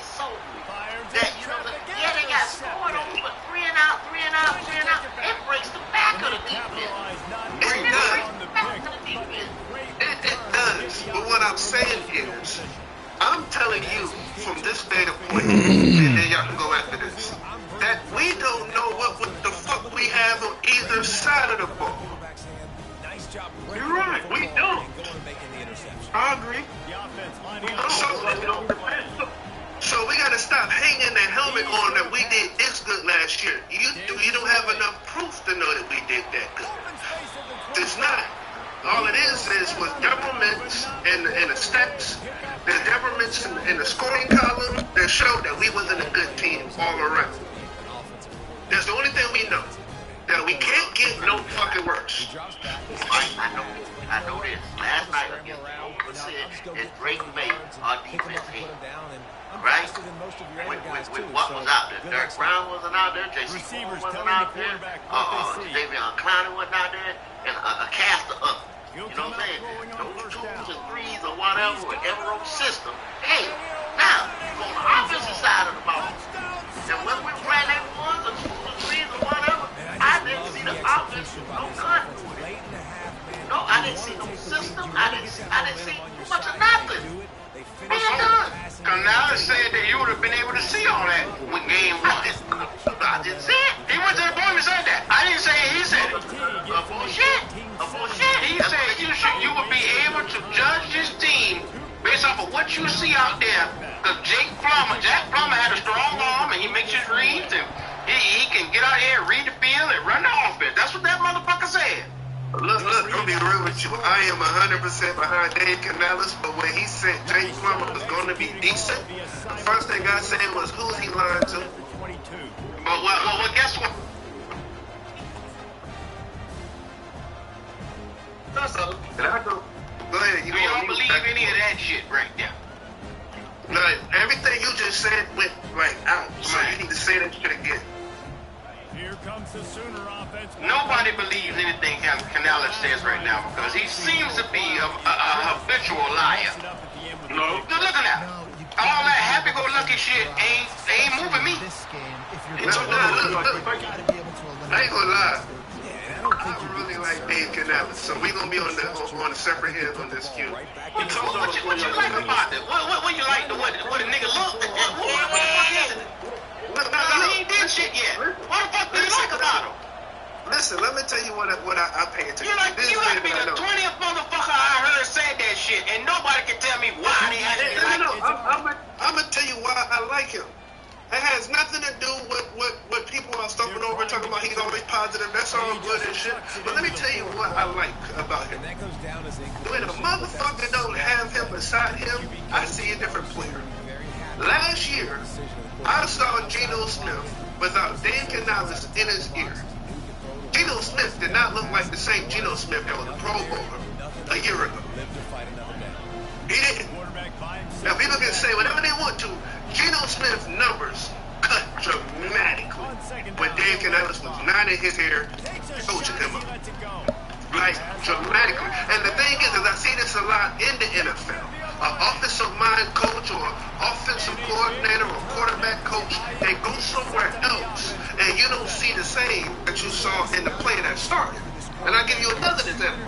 Josh Allen is the dude. Like, he's one of them dudes.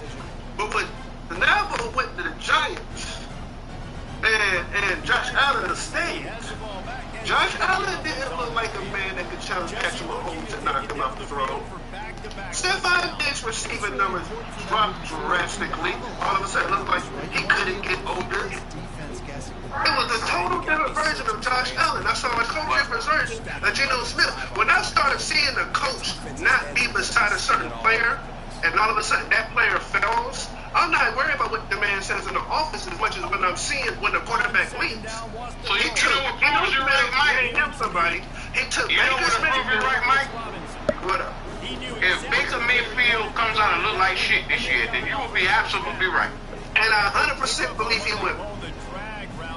And the reason why I say that because Baker Mayfield looked like shit before he got to this out. Now don't get me wrong, they got the offensive coordinator dude from the Rams, McVay, Tree Line. He might have a little something up his sleeve that make Baker look all right. But I've seen it a lot. I feel like honestly, Tampa Bay is not going to win the division, and I don't think it's going to be even by much. I think Baker Mayfield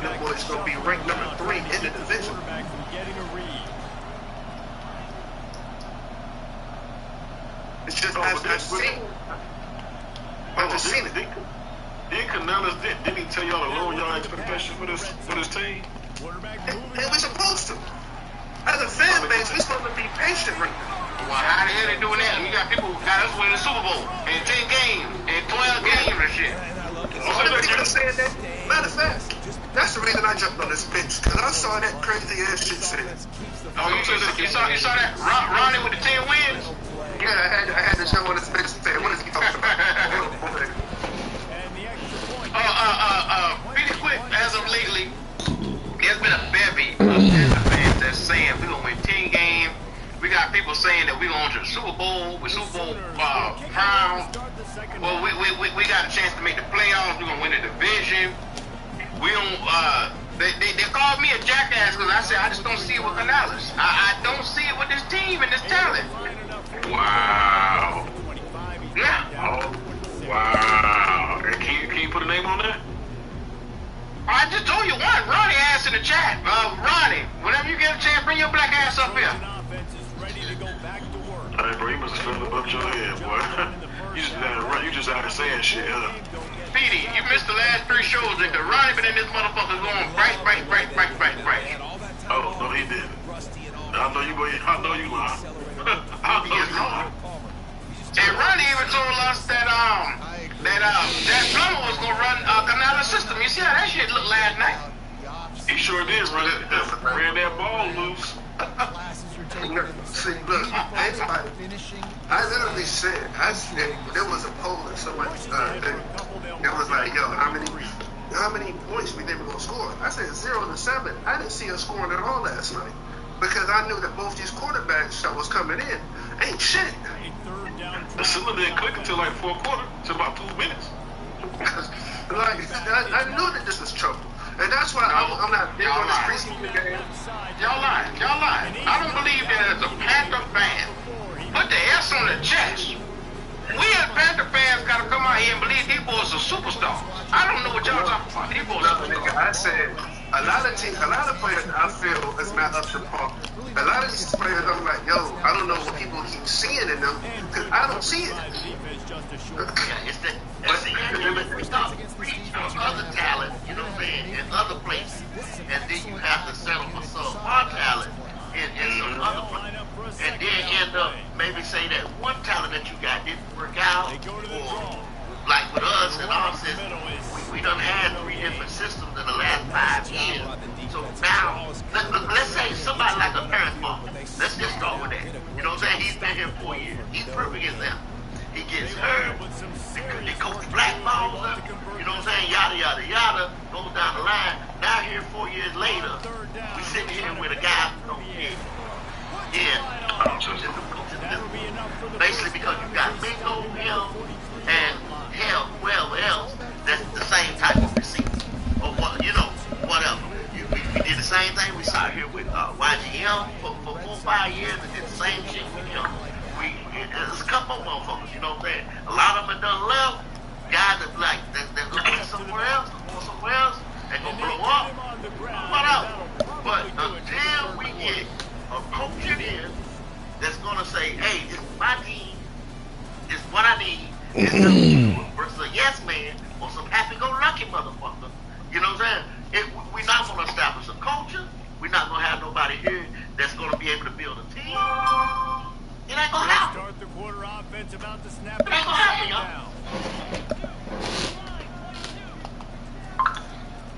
They'll keep it on the ground. They want this I believe it. Yeah, definitely ain't gonna happen with the right. You gonna sit here with these mixed-match motherfuckers? I mean, for example, he just called his name. The coach got vetoed. As the owner said, he vetoed everybody because the coach didn't have no nut. The coach didn't have no ball. The GM either. Same thing. You got 2 motherfuckers sitting here, same thing. Y'all got a damn walker, because he played here. Because he was amazing. The nostalgia is great. About damn story is great. But it ain't gonna happen. And Andy Dalton is the future. Andy Dalton is Andy Dalton. But Andy Dalton's time has gone, y'all. We need somebody 10 years down the road. Stop this shit. You're not gonna if Andy Dalton sit here right now. Why the Q said to me in this shit? The goal is to hoist a little party. Stop playing with Andy Dalton. Stop playing with me, y'all. Talk about Andy Dalton. No. It's not y'all. That's me saying that. And when I say that is bro, you can't put your future in Bryce no more, bro. It's over with. Like, you might as well go. We haven't even had a chance to really see what Andy Dalton. Stop. We've seen this man look at the wide receivers. Stop. We gotta stop doing that to Bryce. We gotta stop doing that to Bryce. Because you can't name 5. Listen, wait. When you can't name 5 NFL quarterbacks in the history of the NFL that had less than what he had and succeeded their first year. Stop. What? Listen, wait. No. Wait. Let me say what he didn't have. You stop. You stop. Listen, I don't know what type of false hope you got, Big Mike, but you need to let that shit go. No, it's not false hope. I'm saying. It's nothing about that. It has nothing to do with that. It's the fact that matter. I see things 100% black and white. Everybody else is on this, possibly this. The man had no number 1 receiver. The man had no offensive line. The man had no defense. The man had no tight end. And the nigga had no running back. What the fuck was he supposed to do? Name one quarterback that had all of that and still succeeded. Stay right there, Mike. Stay right there. Don't you go anywhere. Stay right there. Stay right there. Stay right there, Mike. Stay right there, Mike. Man, appreciate you. Appreciate Ronnie. Appreciate Ronnie with 199. Go on, Ronnie. Link in the chat, Ronnie. There we go. It's a lot of things he didn't have. I'm not the type of to cuddle a nigga and be like, okay, the nigga didn't succeed because maybe he didn't have a receiver. Or maybe the nigga didn't succeed because maybe I'm talking about a horrible defense. I'm talking about no receivers. I'm talking about no tight end. I'm talking about no offensive line. The nigga had one weapon, Adam Thielen. That was it. There was nothing. There was nothing else there. Like, this is why Drake May is about to collapse. Because they ain't got nothing for this nigga in New England. Stay right there, Mike. Stay right there. I'm here, nigga. I'm not going there. Stay right there, Mike, because I done seen Andy Dalton come into that game and made them wide receivers look good. Nigga, you talking about one game against the league? There's only one game to let him play. Listen, you realize I said a rookie, right? You realize I said a rookie that comes in with that much shit he don't have and he becomes successful that same year.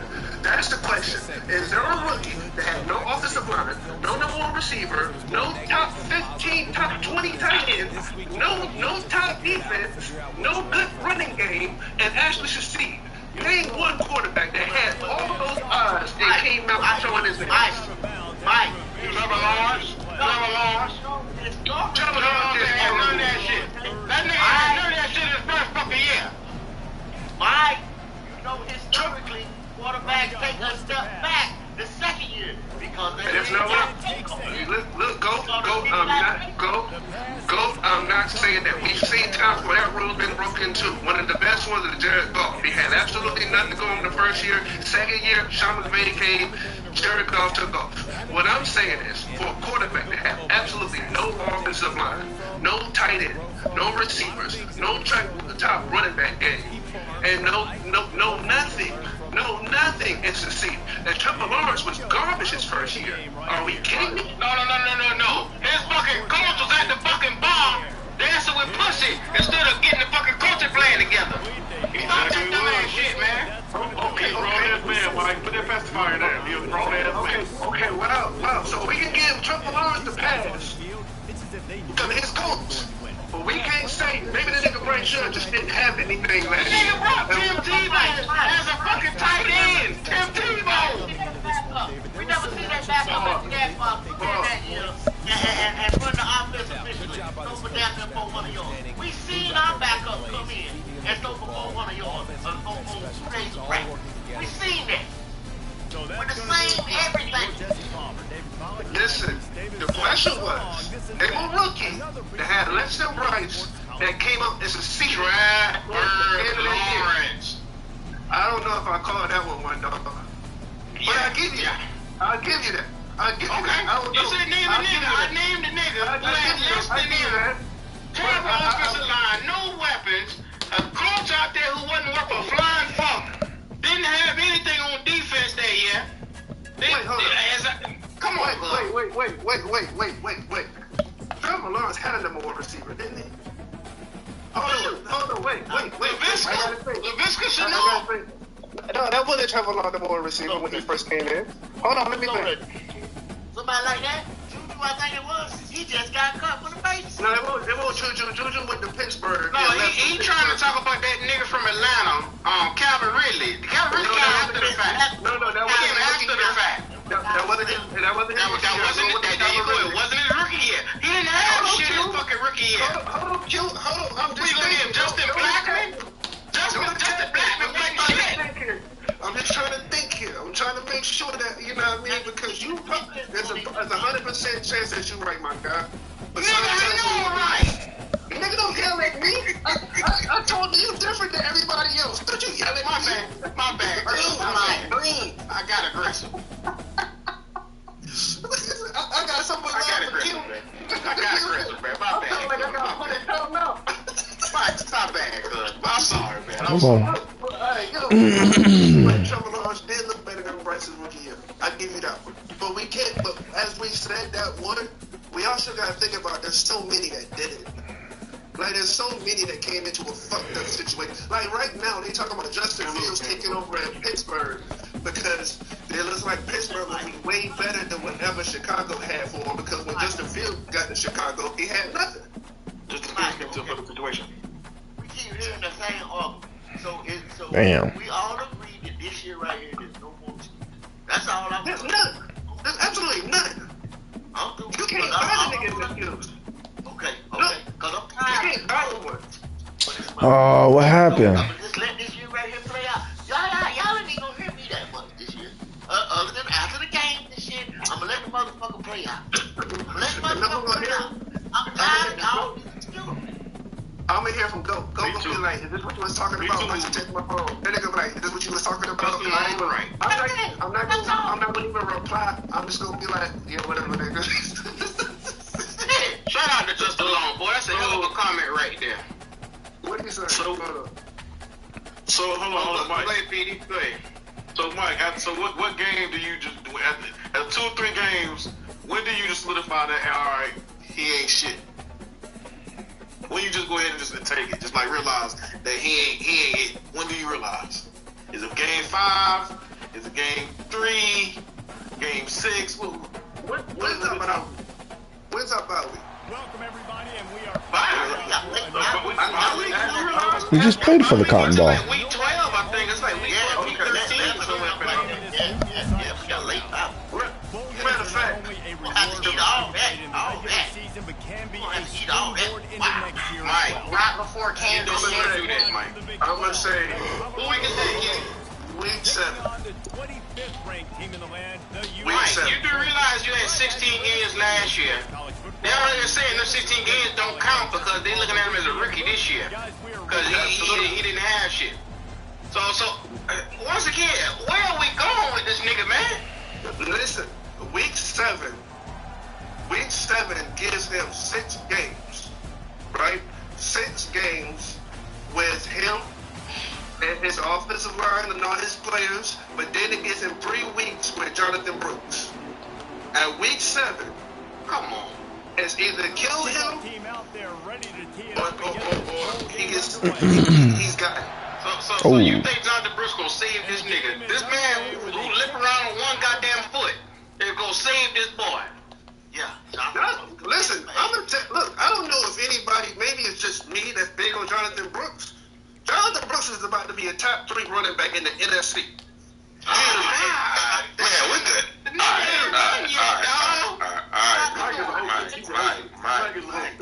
not. Listen. Stop. Before y'all saying that, I'm just reaching when I say that shit. I know. Listen. Before y'all get upset and everything, I literally broke down Jonathan Brooks. I broke down Jonathan Brooks. I thought about Jonathan Brooks and his whole talent as a whole. When I look at Jonathan Brooks, he ain't playing the first couple games of the season, cuz. I absolutely do know that. Mike, I absolutely know that. Mike, your premise from the beginning when you said all that bullshit, I just said, listen, y'all talking about the offensive line was bullshit because CJ had a worse offensive line. He had 1 starter of the 5 last year when he started the season. His receivers, when they started the season, all was unproven. Every single one of them. You know that, right? Yeah, you know that, right? You know that, right? Right? Both had a rookie. Both had a rookie. Oh, 1 yard. Right? Both had unproven running backs. According to when we started the season, Rice was put in the best position according to everybody when we started the season. The only difference is he was the wrong guy we chose. That's true. But yeah, you want to still be on this bullshit? I mean, come on, Mike. When you gonna get off this? You gonna get off it, bro? Dang it. From one oracle to the next. Okay, so let me reflect what you just said. That was beautiful and poetic. I hope you wrote it down. Now, what I saw last year was what we have to say is called a fucking phenomenon. Y'all stop acting like CJ Stroud just blossom out of the fucking garden and you can just walk in that bitch and pick you one anytime you fucking feel like it. CJ Stroud had undoubtedly the best rookie season from a quarterback in NFL history. Based on what, Mike? Based on the nigga, you the oracle. You keep based on him. Based on him. So you watch it. No. Based on him. Based on him. Offensive line was garbage. Everybody got it. One starter. One starter out of five. One starter out of five. Stop. Receiver Jordan Tournament. Come on. Come on. Will you stop? Because here I come if you shut the fuck up for a second. Because what I'm saying is, it's obvious we picked the wrong quarterback. Nobody knew that CJ Stroud was going to be, besides me, by the way, because I said it hundreds of times. Remember the shirt she was going to buy me about me loving CJ Stroud?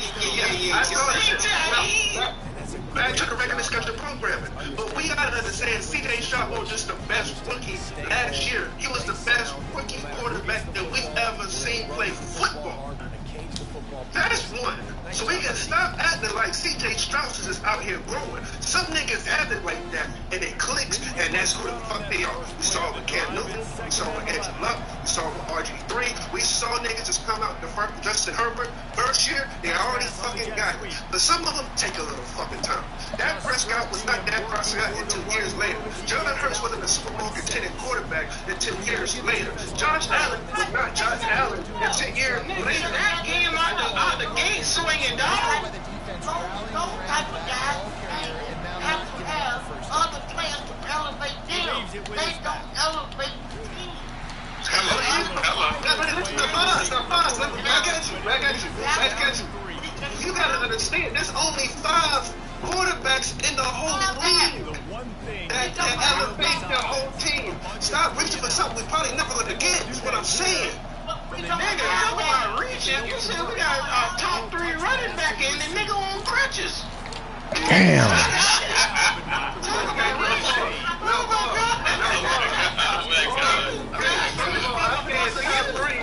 I said top 3 in the NFC. How many great running backs are in the NFC right now? Nigga, looking out the bench, Al Kamara, Bijan Robinson. Don't make me get started to name motherfuckers. First of all, Bijan Robinson had a very average season in comparison to Gibbs. 900 fucking yards is not bad for a rookie. Listen, see what I'm saying?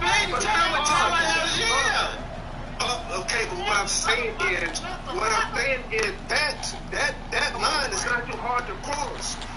Aaron Jones is getting old. We gotta look at Mike. We gotta look at Kyle Pitts with the next coming of a motherfucking tight end. And look at his career behind rag-ass quarterbacks they had over there. Now watch Spencer with Kirk. I don't like that at all, but okay. Kyle Pitts is in my money bag. For my draft, he's in my money bag slot.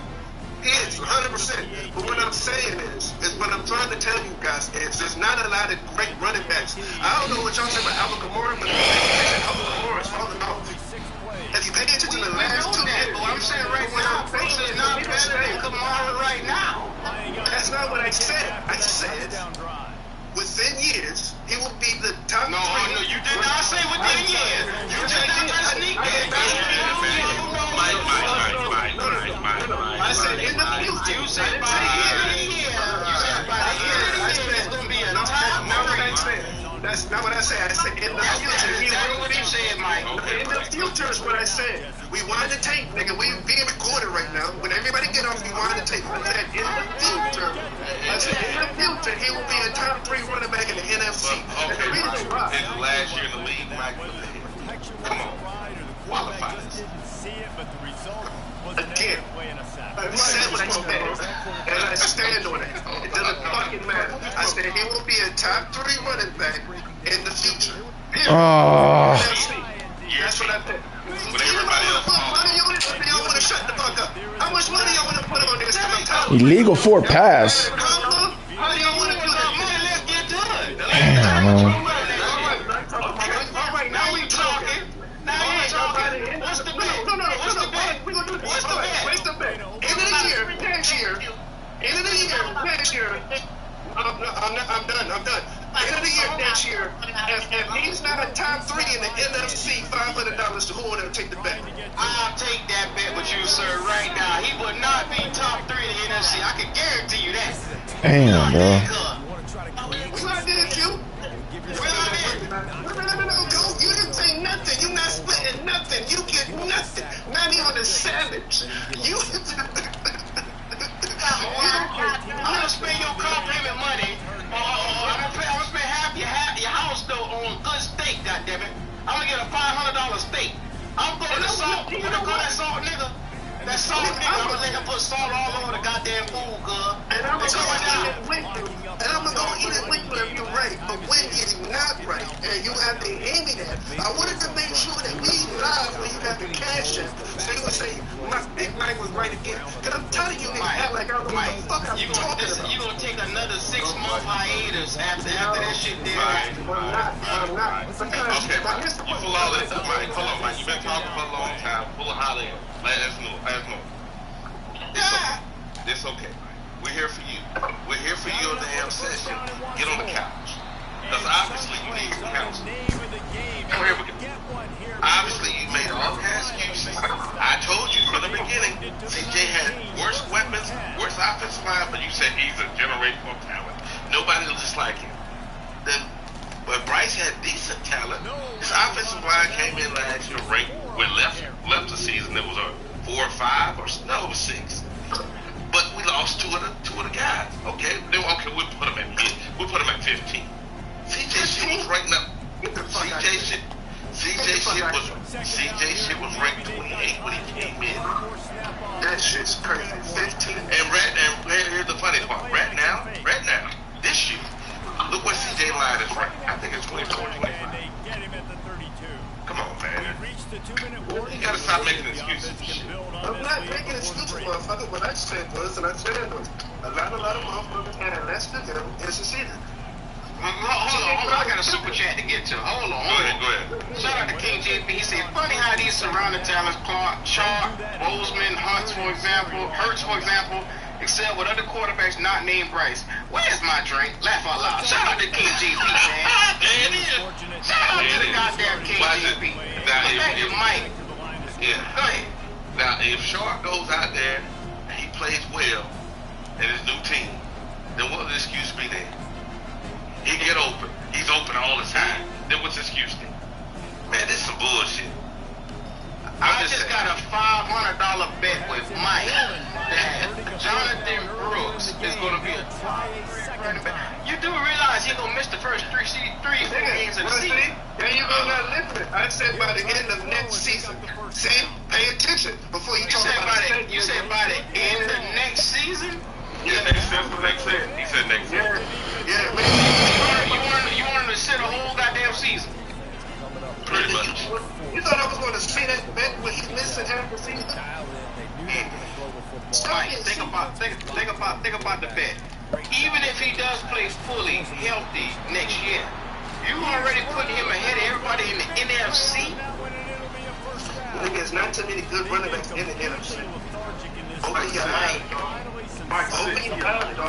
Name the top 5 running backs. McCaffrey. Is that all NFC or just the South? NFC. Montgomery, McCaffrey. Yeah. Derrick Henry.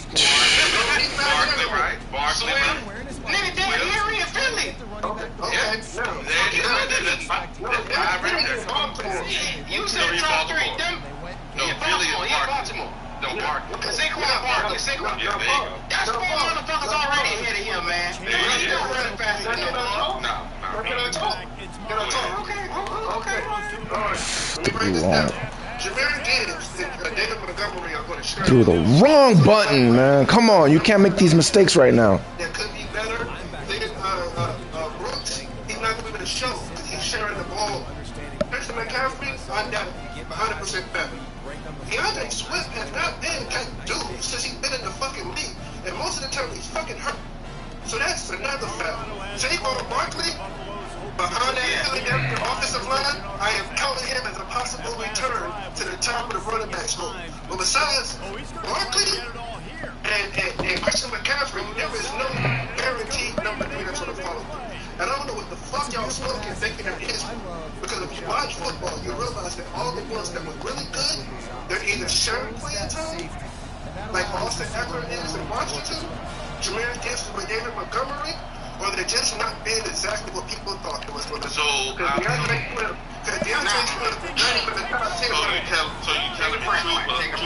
Chuba's not going to be no Damn, there you go with that shit. I can't believe this really happening right now. I'm saying, Chuba Hubbard's not going to be here. Okay. So,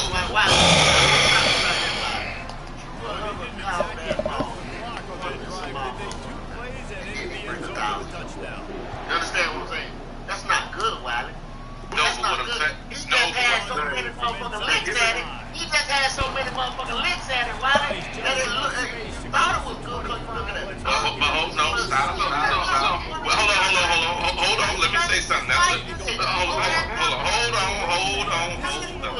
No, the guy, your quarterback can't go past 5 yards. They stack in the box. We all know it the whole time.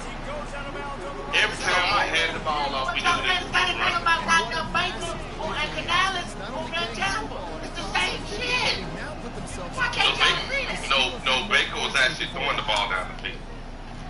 Wiley, it's the same damn motherfucking running back everything else. Baker just got a better move and better motherfucking quarterback presence in the pocket. So he had better move. But it's the same shit. That offense did not run like a sewing machine like it did. And don't forget they in the NFC South. So I don't know why y'all making so much of this damn offense to this man is bringing. I didn't say they was. I'm just saying that running back that we got is going to have to share the ball with other people. He's not going to get it by himself. No, he's going to get it. Majority of him. I'm here to tell you, Chuba's going to be gone. He's going to be gone. But Mike, top 3 in the NFC. Like I said, you overlooking Jameer Gibbs, Bijan Robinson. You overlooking. You downplaying what these boys will be next year. No, I'm not downplaying this. I'm saying. Yeah, I let you talk, Mike. Goddammit, goddammit, rest your long. Rest your goddamn long. Jameer Gibbs, Bijan Robinson. Look, then you look at Rod Christian. Damn, bro. Yeah, I'm telling you to tell you. Oh yeah, I'm trying to throw too much. I'm playing against what I want to do. I hate to be that guy. Because I'm telling you that Jameer Gibbs is going to have to share the ball with Montgomery. Bijan Robinson will be sharing the ball with LSU. It will happen. The only one that I don't see having to share the ball that much because he's going to take off is Brooks. Because he's going to leave Miles Sanders behind, and they're going to feel like there's no point of putting Sanders on the fucking field when this nigga does everything he does better. Now, Mike, I want to enlighten you to something. I want to enlighten you to something right here because in the last, 3-4 years, have we had a running back to get over 1,000 yards since Christian? All right, we need a perfect half. So all of a sudden now, out of the damn blue, we're going to have 1,000-yard running back in our system when we had Deontay Foreman. You look around, after Deontay Foreman, you got Chuba. You got all these guys right here that's sitting, you couldn't break 1,000. And all of a sudden, John DeBriscoe will be the one to break 1,000. Well, the quarterback can't go past 5 yards. Come on, man. Yeah, predictable offense. What's so crazy is I'm arguing with the nigga that had just as much belief in this nigga before he got drafted. It's funny that's I like Jonathan Brooks. I like Jonathan Brooks. But I'm not going to come out here and say he's going to be top 3 in the NFC next year. Do you realize how good top 3 in the NFC he really is? I imagine we'll see a lot more of it here in the third quarter. I'm saying that top 3 in the NFC is not that impressive anymore. Well, you do realize the top guys like Christian McCaffrey, all-purpose yards are close to damn near 1,800 all-purpose yards. The nigga was ridiculous. Now, when I made that comment, we was not talking about Moses himself, Christian McCaffrey. Nigga, that's Damn, bro. put him in the breath with. You're saying top 3 in the NFC. The top 3 in our NFC is those guys. You're gonna have to put him in the breath with him when you say that. Those guys. I'm not worried about those guys. I'm only worried about 2. I'm worried about Larkley behind that line in the building, and I'm worried about Christian McCaffrey. And what do they both have in common? And I'm telling you, Jameer Gibbs and Bijan, they both share the backfield, but they're going to have a better season because, one, their team success is going to be higher. You got to understand, the Falcons are going to be in a much better position with the quarterback play that they're going to get and the coaching, that their offensive run game will be stronger than ours. I hate to tell you that. You're right, but when they got Algier that showed him that he could run for 1,000 yards by himself, and you got Bijan Robinson, they're not about to be like, we're not going to use Algier. It's going to be a combination. E. Montgomery showed last year that he could put up 965 yards on the ground. Jameer Gibbs had 929 yards on the ground. You think they're going to break that up when they see both put together equals damn near 2,000 yards on the ground? No, what I'm saying is with team success, and the more wins they get, it's going to open up more opportunities for a guy like Bijan or Algier, whoever be the pace, the bell cow back for them, whoever's going to carry. Let's go. That guy's going to have numbers, cuz. Jeez. That was just the beginning What for up? them this year. The only thing I'm saying is it's not going to be too big of a book on the load because of the fact that you're going to have just as much as talent almost on the other side with David Montgomery and Algier. What I'm saying is, come next year, if your quarterback Panthers. you're going to have to draft one. And if you draft one, what's the first thing you're going to do to protect your quarterback? You're going to run the shit up the fucking ball. And if Bryce Young makes a small leap but don't make a Why you say that? and they decided not going to draft a quarterback, what are you going to do? Try to calm the shit down by building around him and take time from carries and run the ball non-stop. Let me tell you something, Mike. We're sitting at the top of next year's draft. I'm so goddamn, because I'm so... David Tepper is hell-bent on fixing this boy. They'll go out in the top of next year's draft and get a fucking left tackle before they get another goddamn quarterback. I can promise you, they'll go get Yeah, it didn't look good. for this motherfucker before they sit here and say he ain't it. I can promise you that. You want to be right. I want to be right so fucking bad. Well, he looked This is literally y'all restarting over again. And it's with a first-year head coach. If you don't have a guy, if you got a fucking guy, you ain't gonna get shit done. I'm sorry. Damn, bro. They gonna try to fix this boy every chance they get, cause what they gonna say is God damn, we put so much into it. Let's get another left tackle. Cause they already ready to get rid of Icky. They gonna get rid of Icky. They gonna rub Taylor Moton knees right up on out that motherfucker. They gonna get a fresh knee nigga in here at right tackle, and they gonna say that was the problem. You gonna see them draft a center. They gonna redo this offensive line all the way over if the shit don't look right this year. And then they gonna go out and they gonna get more weapons. That's what the fuck they gonna do. What is he talking? Who is this? He's stupid. Yeah, these guys are How are not. they gonna redo the offensive line? Nigga, you just gave $110 million to Robert Hunt. Or getting some type You of just not. gave like $90 million to that dude from Seattle. They're not very football smart. Like, what do you mean? You see what they're saying? Well, Everett hell, he can put any motherfucker in here and get the most out of him. So we ain't worried about the defensive side of football. We just gotta get the offense up. That's what they're gonna do. They're gonna keep going offense till they get this shit right. These niggas wanna be right, go. They don't give a fuck about winning. They wanna be right. Right is more than winning and hosting a body trophy. I just want to be right that I chose this boy and gave up all this shit. That's all they care about. Oh, you fucked. You fucked. We can fucking forget. I'm sorry about being negative, y'all. It ain't. I'm sorry. Fuck it. We can forget. We can fucking forget it. You fuck, go. Right now, Tepper got Vaseline. He done got his khakis, his billionaire khakis, all the way down to his knees, and he ready to do some fucking. And I hate to tell you, you getting fucked, go. Because you know why? Because I think they said the reason why he is because he bet on himself. So he figured if he bet on his decision that whoever he picked was the right individual, he gonna make sure they succeed. Whether he ain't gonna accept that he's wrong, he gonna continue to make sure he give him the weapons he want to make sure that he's right. Ego. You talking about a proud motherfucker, and he'll get rid of Canales' ass and bring another motherfucker up in here. And he'll keep trying every year till he get it right. A proud boy. Shit. That boy don't give a fuck about nothing. Are you kidding me, bro? The damn Jets. Yes, let's go, bitch. Let's go.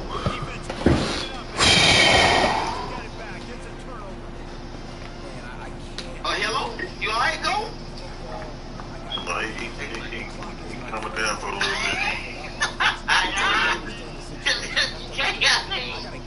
Look at bro. And then you move on to get free. So when you gonna pay him? Oh, they probably gonna extend him. Oh, come on! Don't take it away from me. Don't take it away from me.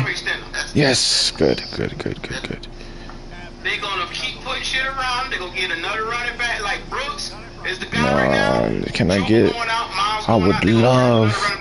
That's not gonna happen, They're gonna bro. get another receiver because they feel like Terrence Marshall gonna walk out of here. Mingo, they're gonna be like, okay, we're gonna chalk up that loss of Mingo. They could go back and get another fucking receiver. You can see it. Deontay Johnson, they're not gonna probably sign him to a long-term deal because of his situation. They don't want to pay big money right now and we're not winning. Of course not. They don't want to pay big money to those niggas right now and we're not winning. So they're not gonna pay him long-term. He's a good receiver. It's just he's in a... Oh no! Thank you. Who he read that so good. Oh yeah. Bastard. They invested in that officer. You dumb bitches put $100 million on a fucking guard. So shit you never thought you'd see. Overpaid. I can't believe they gave Robert Hunt that much amount of money, man. We missed that nigga. I need that nigga back. And they'll do it again. Shit, you better get ready. In the New York City. TDJ say, get ready. You better get ready. Nah, what's the MME said? We gonna do it anyway. We gonna do it. Go. You better prepare yourself because they're married to this boy. And he gonna be on Daddy's couch after every game crying about his emotions. Yeah. You right about that, kid? Got the fans turned on Bryce already. So soft ass motherfucker now. They turned on Bryce last year before the season even started. They didn't want Bryce. No, there was some. Yeah, I know, but They did. like they completely like They off did an him. interview with him. They've been off that nigga, bro. Sadly, even I'm like, bro, you gotta give him some time, bro. Like you can't just do that. Like It's the CJ Stroud shit and how he look right now. That's what it is. yeah, it's always worse when you have a dude like CJ Stroud ball out like that. Like, and you had the choice to get him. Yeah. Like, it's honestly worse. I mean, last year I told T Money like, yo, your situation gonna be like Tua and Herbert, but it seemed worse. It's everybody else, man. It seemed worse because CJ's rookie is better than Herbert's rookie year. Yeah. Necessary preparations go. And Tua's rookie year is better than Bryce. I mean, it's a lot of. Not only that, but at least Tua was winning. Yes. Yeah. I'm still looking at that. I mean, it wasn't because of him, but at least he was still winning, though.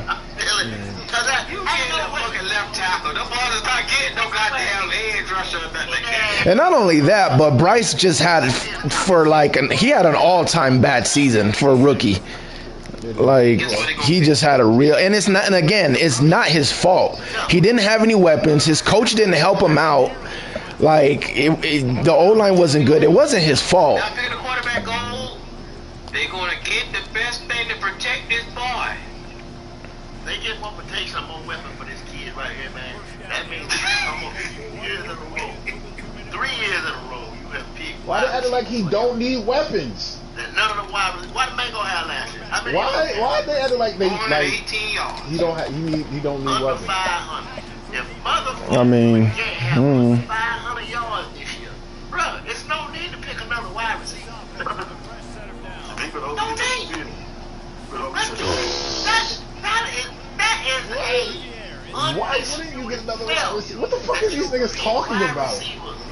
In the first round, and none of them have cracked Oh, 500 receiver in the yards. first round. Come on now. You only got to look at what it is now. You know what I'm saying? You don't have to be crazy. You listen and say that shit about motherfucking Andy Dalton and what Mike just said. That's only one game.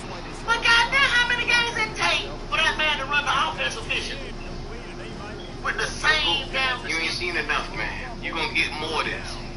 As long as there's a coalition of little niggas that's ready to fight and stab and kill for this boy, you gonna have niggas like that. Coalition of little Just a bunch niggas. of little niggas, man. Little niggas with a big old pistol. No, because think about it like this, right? Like I said, money outlaw TV.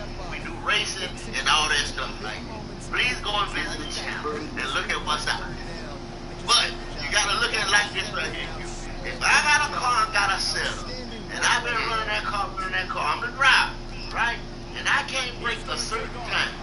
If you're a good driver, and I say, you get that motherfucker in QC, and you break my time. Is it me? Damn, I messed that up so bad. It's my ass. I can't work the equipment like you can. If you don't, you know the equipment. Multi equipment. Multi equipment go. Oh, bullshit. Multi equipment go. That's what it is. Like, watch this comment here, go. The Big Fish said, this nigga Q said Deontay is in a bad situation before saying Bryce is in a bad situation. Do you realize Deontay is dependent upon Bryce? You stupid rabbit. Fix up again, you dumb motherfucker. Big Fish, stop it, Big Fish, stop it. God. Bitch, he has to throw him the ball, man. He don't understand it. No, he don't understand.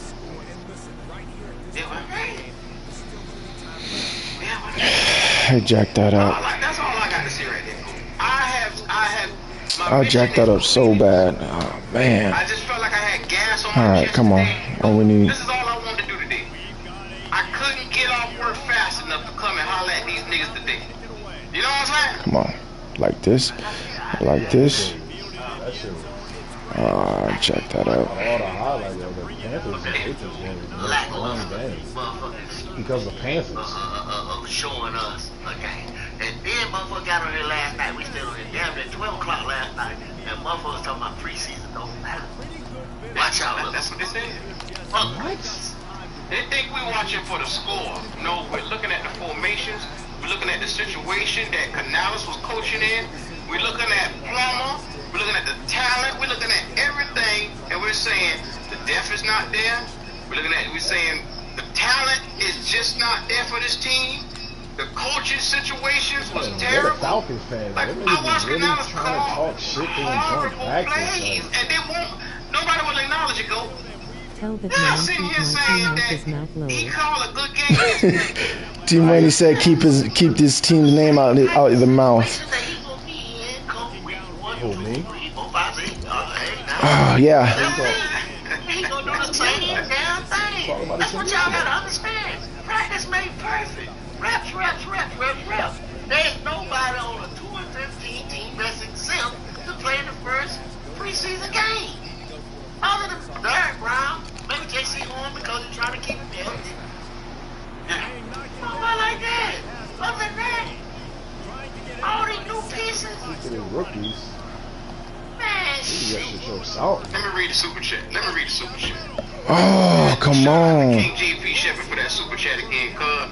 He said it's always about what Bryce needs to succeed, but never about him succeeding through his own talents or lack thereof. No. I mean, boy, you said a whole word right there. Whole word right there. Y'all realize what he just said? No, Quarterback position is supposed to be talented individuals there. I just told you what Raheem Morris said about the quarterback position. If you got a quarterback, then goddammit, you can contend. And without a quarterback, you got no hopes of winning. If you got a question mark on a quarterback, you just as bad as, because you can't figure out what you got, cuz. That's what we at. We in limbo. We walk around in limbo, ducking and dodging and shaking our fucking hips every week. Looking stupid. We in limbo. Nobody can definitively say that Bryce Young came out and had Damn. I did not know the time was going. Nobody can definitively say that this offense or that coaching last year was so great that I'm tired of arguing with niggas, man. Fuck it. I'm done. I'm not even gonna finish the fucking sentence. Fuck it. Cause they don't understand and they never will. I can sit here till I'm blue in the face and tell y'all how much and how great quarterback play has to be for you in the NFL, and they will never understand it, Coach. They never will. There's always gonna be one dumb son of a bitch over here talking about Bryce this, Bryce that. Bryce rely on this right here. Rely on that right there. But that stupid motherfucker, go. Well, they put out a lead.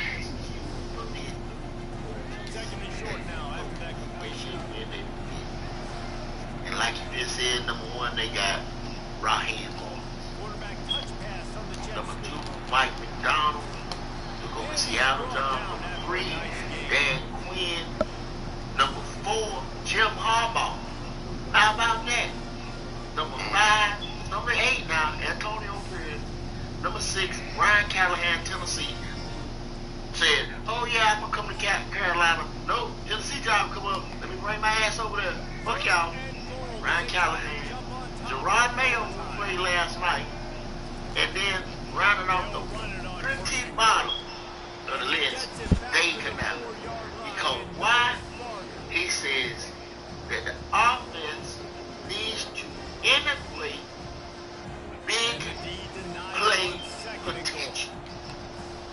Playmaker and big play potential. Oh my God! That's what it takes.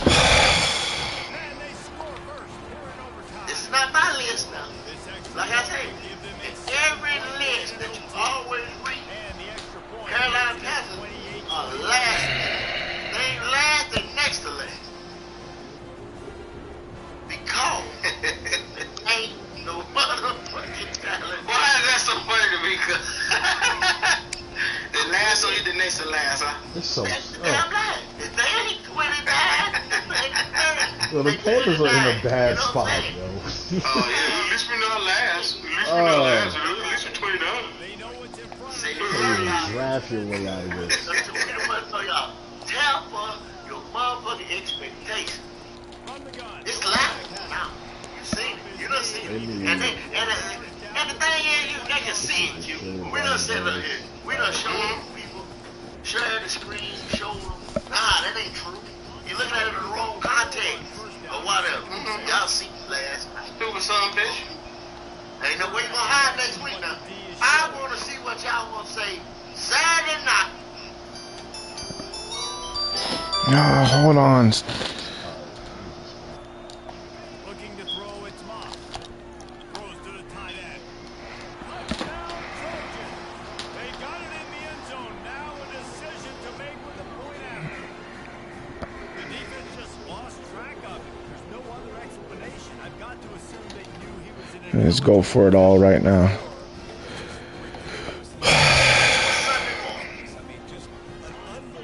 You know what, go? I was gonna come up there to Charlotte. Them boys don't deserve my money no damn more. I'm just going to the season opener. I was gonna go to the preseason game. They don't deserve my goddamn money no more. Let's go. Game. Let's go. Let's go. Let's fucking go! That's 2 playoff games, baby. In the league, you out the league. If they ain't somewhere between top 3, you know what I'm saying? Nah, I don't think so. Not yet. I think I need one more game.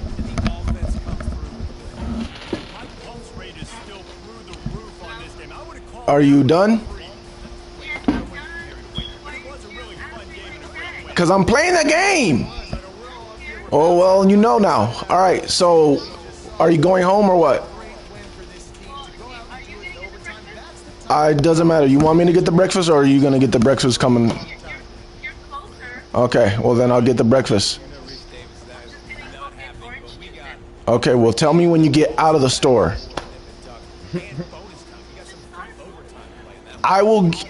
You got to go to the store, get in line and all that crap. By that time, I'll already be there with the breakfast. So just tell me when you get out of the store and then I'll leave to go get breakfast.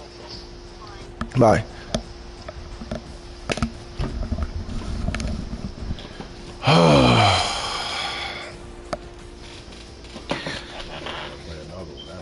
No, I'm not going to play another one. No, I ain't got time. Oh, it is the Natty. Next, yeah. Oh, man. I've been on it, bro. Like, I've been switching up my coverages. This is like the best football I've played in like forever, bro. Like, this game really makes me coach myself. I gotta not let myself use my blitz all the time. I gotta switch up my defensive coverages. I gotta switch up my shell coverages. Oh, I've never gotten this deep into a football game. Using players that are not even on the starting freaking lineup and putting them in the starting lineup, like, that's crazy. Oh. Special packages for certain players. Like, I got a dude named Madden. He's like a 91 speed linebacker, and I got like certain packages that I put him in. Whew. This is. I love this damn game, man. I can't get enough of it. I want to play this game right now because I'm like in the zone, and I know when I come back to play it, I'm not gonna be in the zone. I'm gonna be out of it, and man.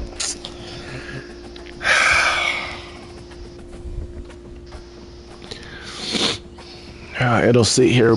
It'll be waiting for me when. I wonder why it has those. Is that to let me know that? I wonder what that means.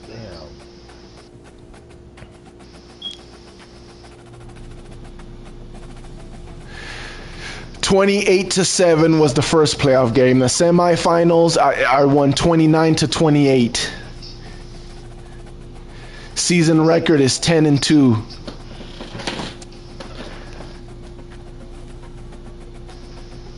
Oh man. Come on. I gotta get this Natty, man. I want this Natty bad. But you wasn't gonna play, nigga. I'm not gonna play it now. Later today. Yeah, I'm gonna have to play somebody, bro. I'm gonna have to play somebody or do something, cause yeah. Cold? Nah, nigga. That's why you need. It's all good. It's all good.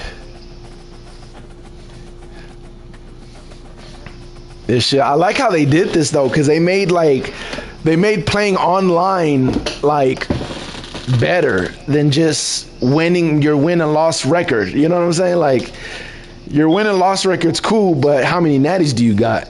Like, that's dope. I like that. So every time you play online ranking, you're in a season. So it seems I like that because it makes everything a season. So like right now, if I win or lose, then next year, after that game, it'll be the next season, and then it's like, okay, now I got to play my way into the playoffs again. So it makes all those online games count because you got to play into the playoffs, and then once you get into the playoffs, then those online games really care, like they really matter. So you could get a natty. Like, that's dope. That's clean. And then I like how they do it in tiers too. So like, if the lower tier you are and the higher tier that you win, that gives you more points and gives you closer to getting into the playoffs. So you can't just be like a Alabama and just force your way because you're playing a whole bunch of tier 3 or tier 4 teams. Like you won't get enough points to get into the playoffs. That's dope. I like that.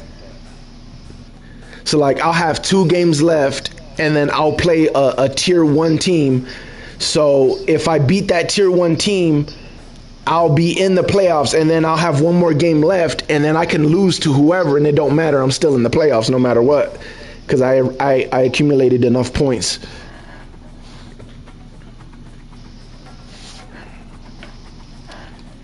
Oh man.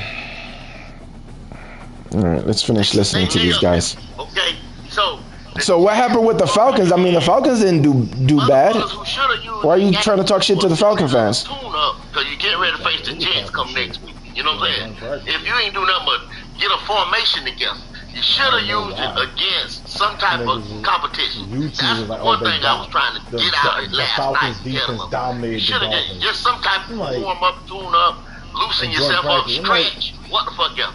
But you now, you get ready to carry your ass on national TV against the Jets. And you made him up on the he gonna pull the motherfucker 3 out. 3 out. And then he gonna pull him to keep him looking embarrassed. But domination. Well, now you know what the sad part is? Say we get in that first series and we can't even get a goddamn field goal. Imagine how bad that. How many times did they not practice? Because I know when I was watching them practice, Hill was playing. He gonna pull the motherfucker Yeah, that was only day 1. Tell you what's gonna happen. You sure? Yes, I'm sure. Because I saw him playing day 1 and day 2. So no way, shape, or form moving that ball against that Jets. Hill, at least. I don't know about anybody else. Don't see it. Well, And you know what they're gonna say? Whole time. Well, they practice against them, so the Jets. He got an injury that they attended. Doesn't coaches supposed to account for something? Isn't Canales got the magic playbook? They keep telling us. Commanders and Jets are playing right now? All these niggas in the name of the Is that old? name of the father. If your credit's under 600, this is my favorite. Every time look, he baptized Gino. He baptized Baker. He right here dipping his baptismal juice in their ass. What happened? God damn. Bro, where is my football? I don't like this. I'm not getting upset. No, this me. This is normally me. I just like talking shit. Yeah. You go ahead and get upset. I ain't even ranting and raving. Yeah. I might prophesize and predict. Do you need a 100? Yeah. Okay, that scared the crap out of me. There go Nervage with the big super chat. Yeah, I ain't buying that damn NFL He ticket says, today. This time, people forget said that. the Panthers were a better spot for a rookie quarterback.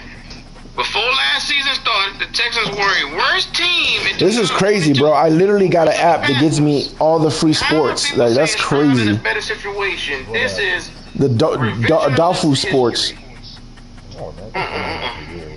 Yeah, but it's like an official app now. Before, Yes, I know.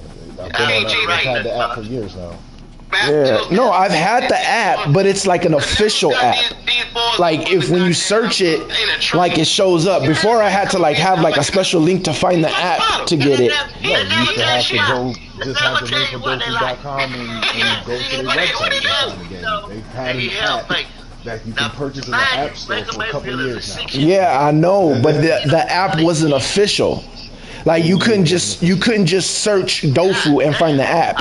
You had to go through like other things to get the app. But they're saying that Gino after 10 years only got it. Yeah, well maybe because I have an Android.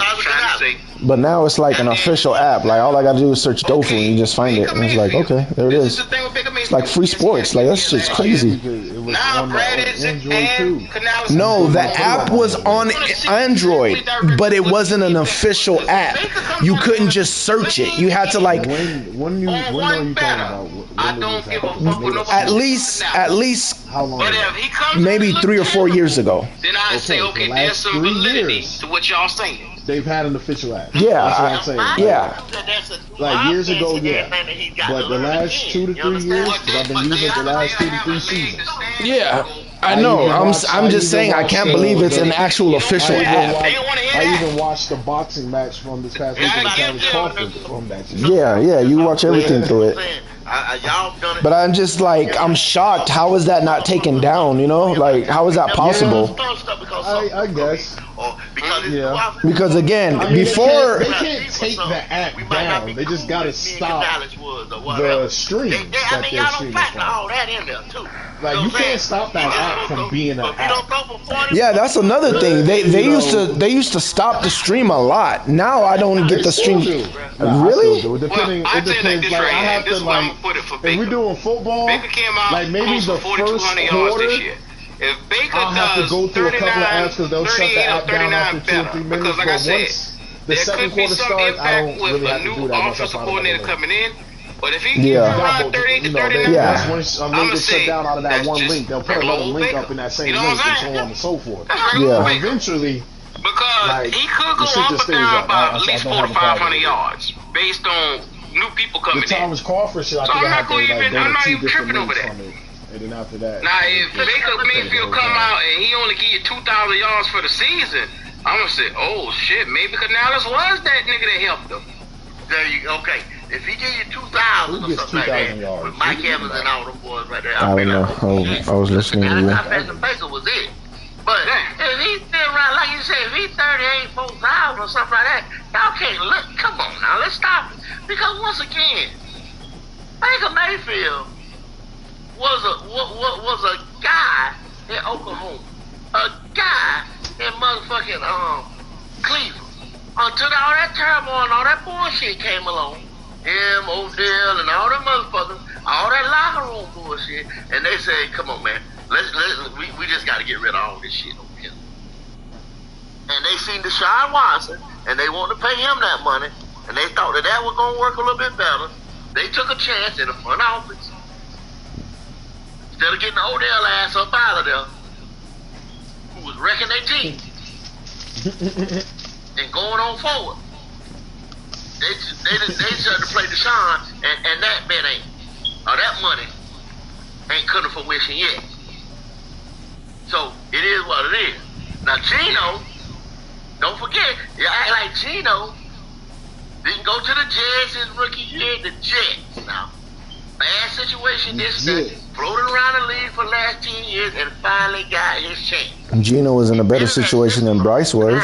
He was just on the bench as a with backup. the Jets? Russell Wilson didn't get hurt. Ever. He was the epitome of an iron. Yeah, they said they had a defense. Then Gino got his shot. And I'm pretty sure he had some type of weapons. Wrote him out, but he didn't write back. Not saying they were good, but I'm pretty sure they weren't as bad. Again, the freaking Panthers was really bad. People don't understand. Nigga, there was better offensive talent on the only 16 Lions. Yes, that's what I'm saying. Like the Panthers were really bad. People don't understand. Panther fans don't understand. It's going to take years for them to replenish the talent. You want to give me the last words before we get up out of here? You're not going to do this off of this past draft. I just don't understand how they got there though. How did they like you guys? How'd they get so bad? Like you guys tanked for Tua and still was able to keep talent around. You know what I'm saying? Like after this chat, I'm gonna put the Discord link in there. The tanking year for 2019. Yeah. We traded away all our talent. If you watch it on Twitter. Yeah, but you still had something. It still wasn't the team. Bro, the team was nowhere near as bad as the Panthers. We drafted 2019, right? That 2019 draft, even though we drafted talent, and if you watch there were still rookies like Andrew Van Ginkel and that don't mean nothing. And stuff like that. That's still talent. What you saw on the field yesterday, we were trying to lose, how even with radical that it may on the seem field to as come out of rookies. our mouth. Subscribe. Yeah, but again, my point is your team never got, as a roster, it never got as bad as the Panthers did. That's because we got shit back for the players we let go. So sometimes you have the to Panthers toe could the have lines possibly of got being 2 borderline first-round picks for Brian Burns, for people to get but they the didn't message. trade him when they could The have last message year is got right 2 now, firsts I from the want to host Niners. a Lombardi Trophy. That's something that There are we some got real for trading Panther fans that don't Tunsil sit here and that have year. to think that everything has to go happy-go-lucky 2 firsts and a second. for us to have something. Next year, remember the Niners gave us 3 firsts to move up to get Trey Lance. I That do gave believe us that what to there live. is It's just good. that the Panthers It's just don't not have here. any draft capital. Can we receive They don't have any yes, draft it's capital. going to take change. In multiple Based rounds, off not this just roster one right thing, now, how I see one things pick right in now, each round. this is Like, not they don't good. have multiple firsts and I seconds got out like here and that. I told you guys And it they was had not good players last year, where they and I'm could have sticking got to it. multiple firsts We and went 2 and seconds. 15. I'm telling you the And then they truth. give up Brian Burns for like what, a You 4th round don't pick want or to a 3rd round head pick to the Giants? They still left their team like terrible, bro. They didn't have much talent. Yeah, they And lost CMC DJ and James for minimal return. Teams to get draft picks. But guess what? I'll be right. They did. I forgot what did they get for DJ Moore? They got the first for DJ Moore. Bro, I don't care what they did. You can go in free agency and find better talent than what the Panthers have right now. But who said the free agents? What's the goal there? It's not about that's the It goal. took until year 2 of the rebuild for us to start getting the talent from free agency. No, you're not getting what I'm saying. You're not getting what I'm saying. I don't care that you bottomed out. I don't care that you tanked. That's whatever. That I get it. You tanked, you guys tanked or whatever. You still had better talent than what the Panthers had last year on that team. Even though you bottomed out, even though you tanked, at your minimum, the bottom of the roster, they were still more talented than what the Panthers were. That Anybody 2019 roster, anybody could have been. 2023 Panthers roster. Yes. Anybody could have been. That's what I'm saying. Like that, I don't understand how you. Coaching. You had better. I mean, coaching. you definitely did. You definitely had better coaching that makes it better. Scheme. But I'm saying, like, you guys never even got that bad. I don't understand how. No, we went on a fucking 5-game win streak. I don't understand how you let your roster get that pitiful, bro. Like, you can tank. You can bottom out. You cannot sign anybody, and just off of undrafted free agents, just undrafted rookies, you should have better talent than what the Panthers had. That's what I'm saying. Like I don't. You can say go start a brand new franchise and just have better talent than what they had. Like I don't understand how it got that bad to where it was like. Is they're drafting the last 5 years? Who have they drafted? But even the drafting adds up. Multiple years of bad drafting. No, you're talking about building a team. I'm not talking about building a team. I'm talking about just saying, hey, come play for the Panthers. I'm not talking about how did they get so bad, like the roster, as when you're trying to build a team, how did the roster get bad? I'm not talking about that. I'm talking about at the bottom of your roster, when you're letting everybody go and saying, we're starting over, how did you still not have anything? Like, when did they say they were starting over? When did they commit? I'm saying over? Even if you committed, you should still not have that bad of a talent. That's what I'm saying. They didn't have that much talent. The last season, Cam was there. D1, you're not understanding what I'm trying to explain. I am not saying as building a team, they don't have talent. I'm not talking about talent like Chris Godwin or talent like a Jalen Waddle or like. I'm not talking about just coming to this party. I don't know. I'm not talking about talent to go compete in the NFL and win games. That's not what I'm talking about. I'm talking about just like You gonna go into that shit? Go into what? The one that he just started. This is not the. He started something? Okay, yeah, this is not the the chat party that we usually be in that you made. So why is he doing a whole new thing? He's going through the party that we've been in for 2 years. That's it, man. I guess you. Well, anyway, I can't see y'all. Probably about to leave in a little bit anyway. See. I'm about to just go real quick. All right, well, let me go real quick and explain what I got to explain because I got to leave.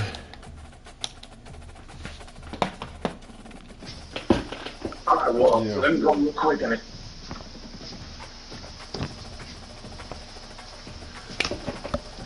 our roster got so bad because it's a combination of multiple things. No, there's no combination of nothing. No, that doesn't matter. I don't care about that. I don't care about that. I am saying if you started brand spanking new, you've never drafted before, you should have something, especially as wide receivers, you should have something that's to be like, well, at least we have something. For if we can't even draft receivers, why do you think we would sign good? Because I don't care about drafting. Devin Tompkins, right? Devin Tompkins. I'm talking about something like that, where Devin Tompkins. I'm saying if we can't draft good receivers, why do you think we will find good undrafted receivers? It's because it's not hard. Just find someone that's super fast. Like it's really not hard. Bro, speed is just they gotta have be able to catch the damn ball. None of our prized undrafted free agent weapons are hella fast. Even the one that everybody loves now. I am not talking. I am not talking about a prize undrafted free agent. That is what I'm trying to explain. I am not talking about finding someone that is good. I am just talking about finding raw talent, something that's good at something. You might not be shit in the NFL, but at least you're super fast. You might not be shit in the NFL, but at least you're super shifty, and we can try to use that. Like something. You had a whole bunch of niggas that couldn't do shit. Like you had a bad roster. That's what I mean. You had like no type of talent to try to like develop or anything. Like it was just nothing.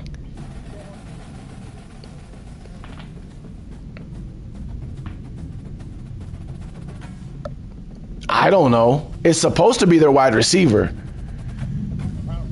It's supposed to be. So what is supposed to be the most talented position right now? I would probably say running back. No.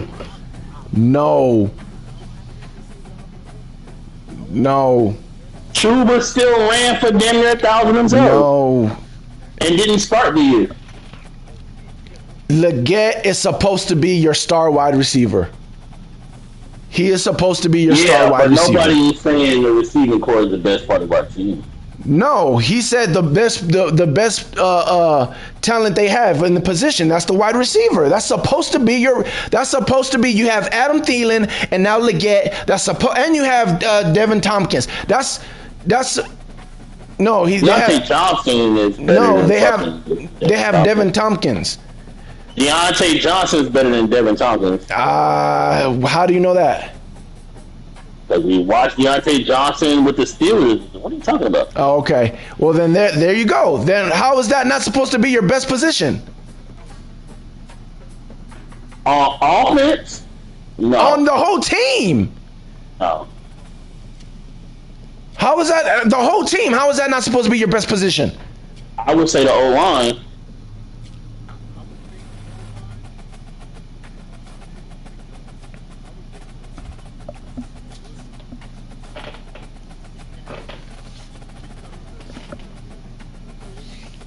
Which is who? Who's the O-line? We got Robert Hunt from the Dolphins. We still got Taylor Moton. We still got Icky, the left tackle, and we signed Damian Lewis from the Seahawks. And we got Austin Corbett still. No, I'm still taking wide receiver. Still taking wide receiver core.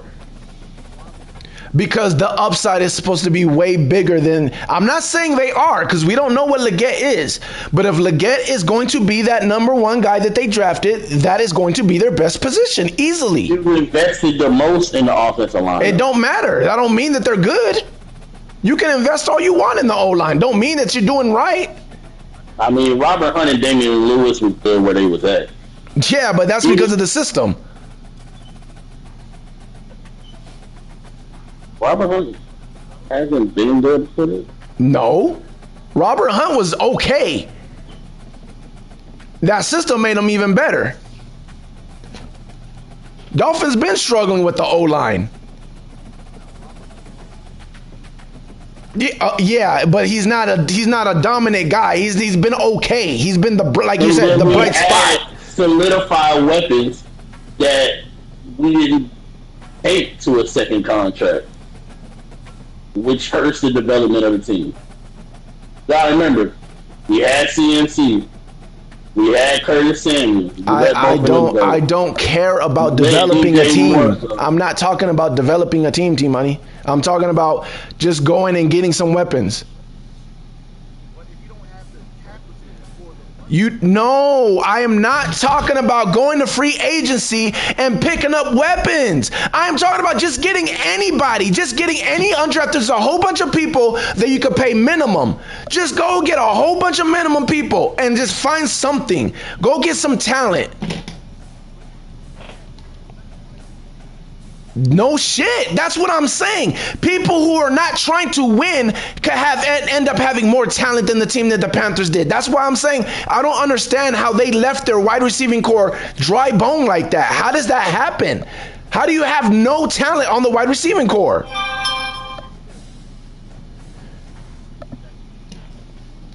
I don't think our secondary stuff.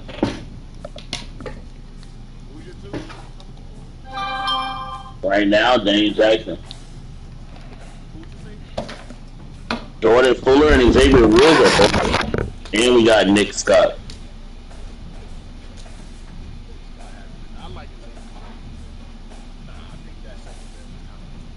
Jordan Fuller was good with the Rams. What are you talking about?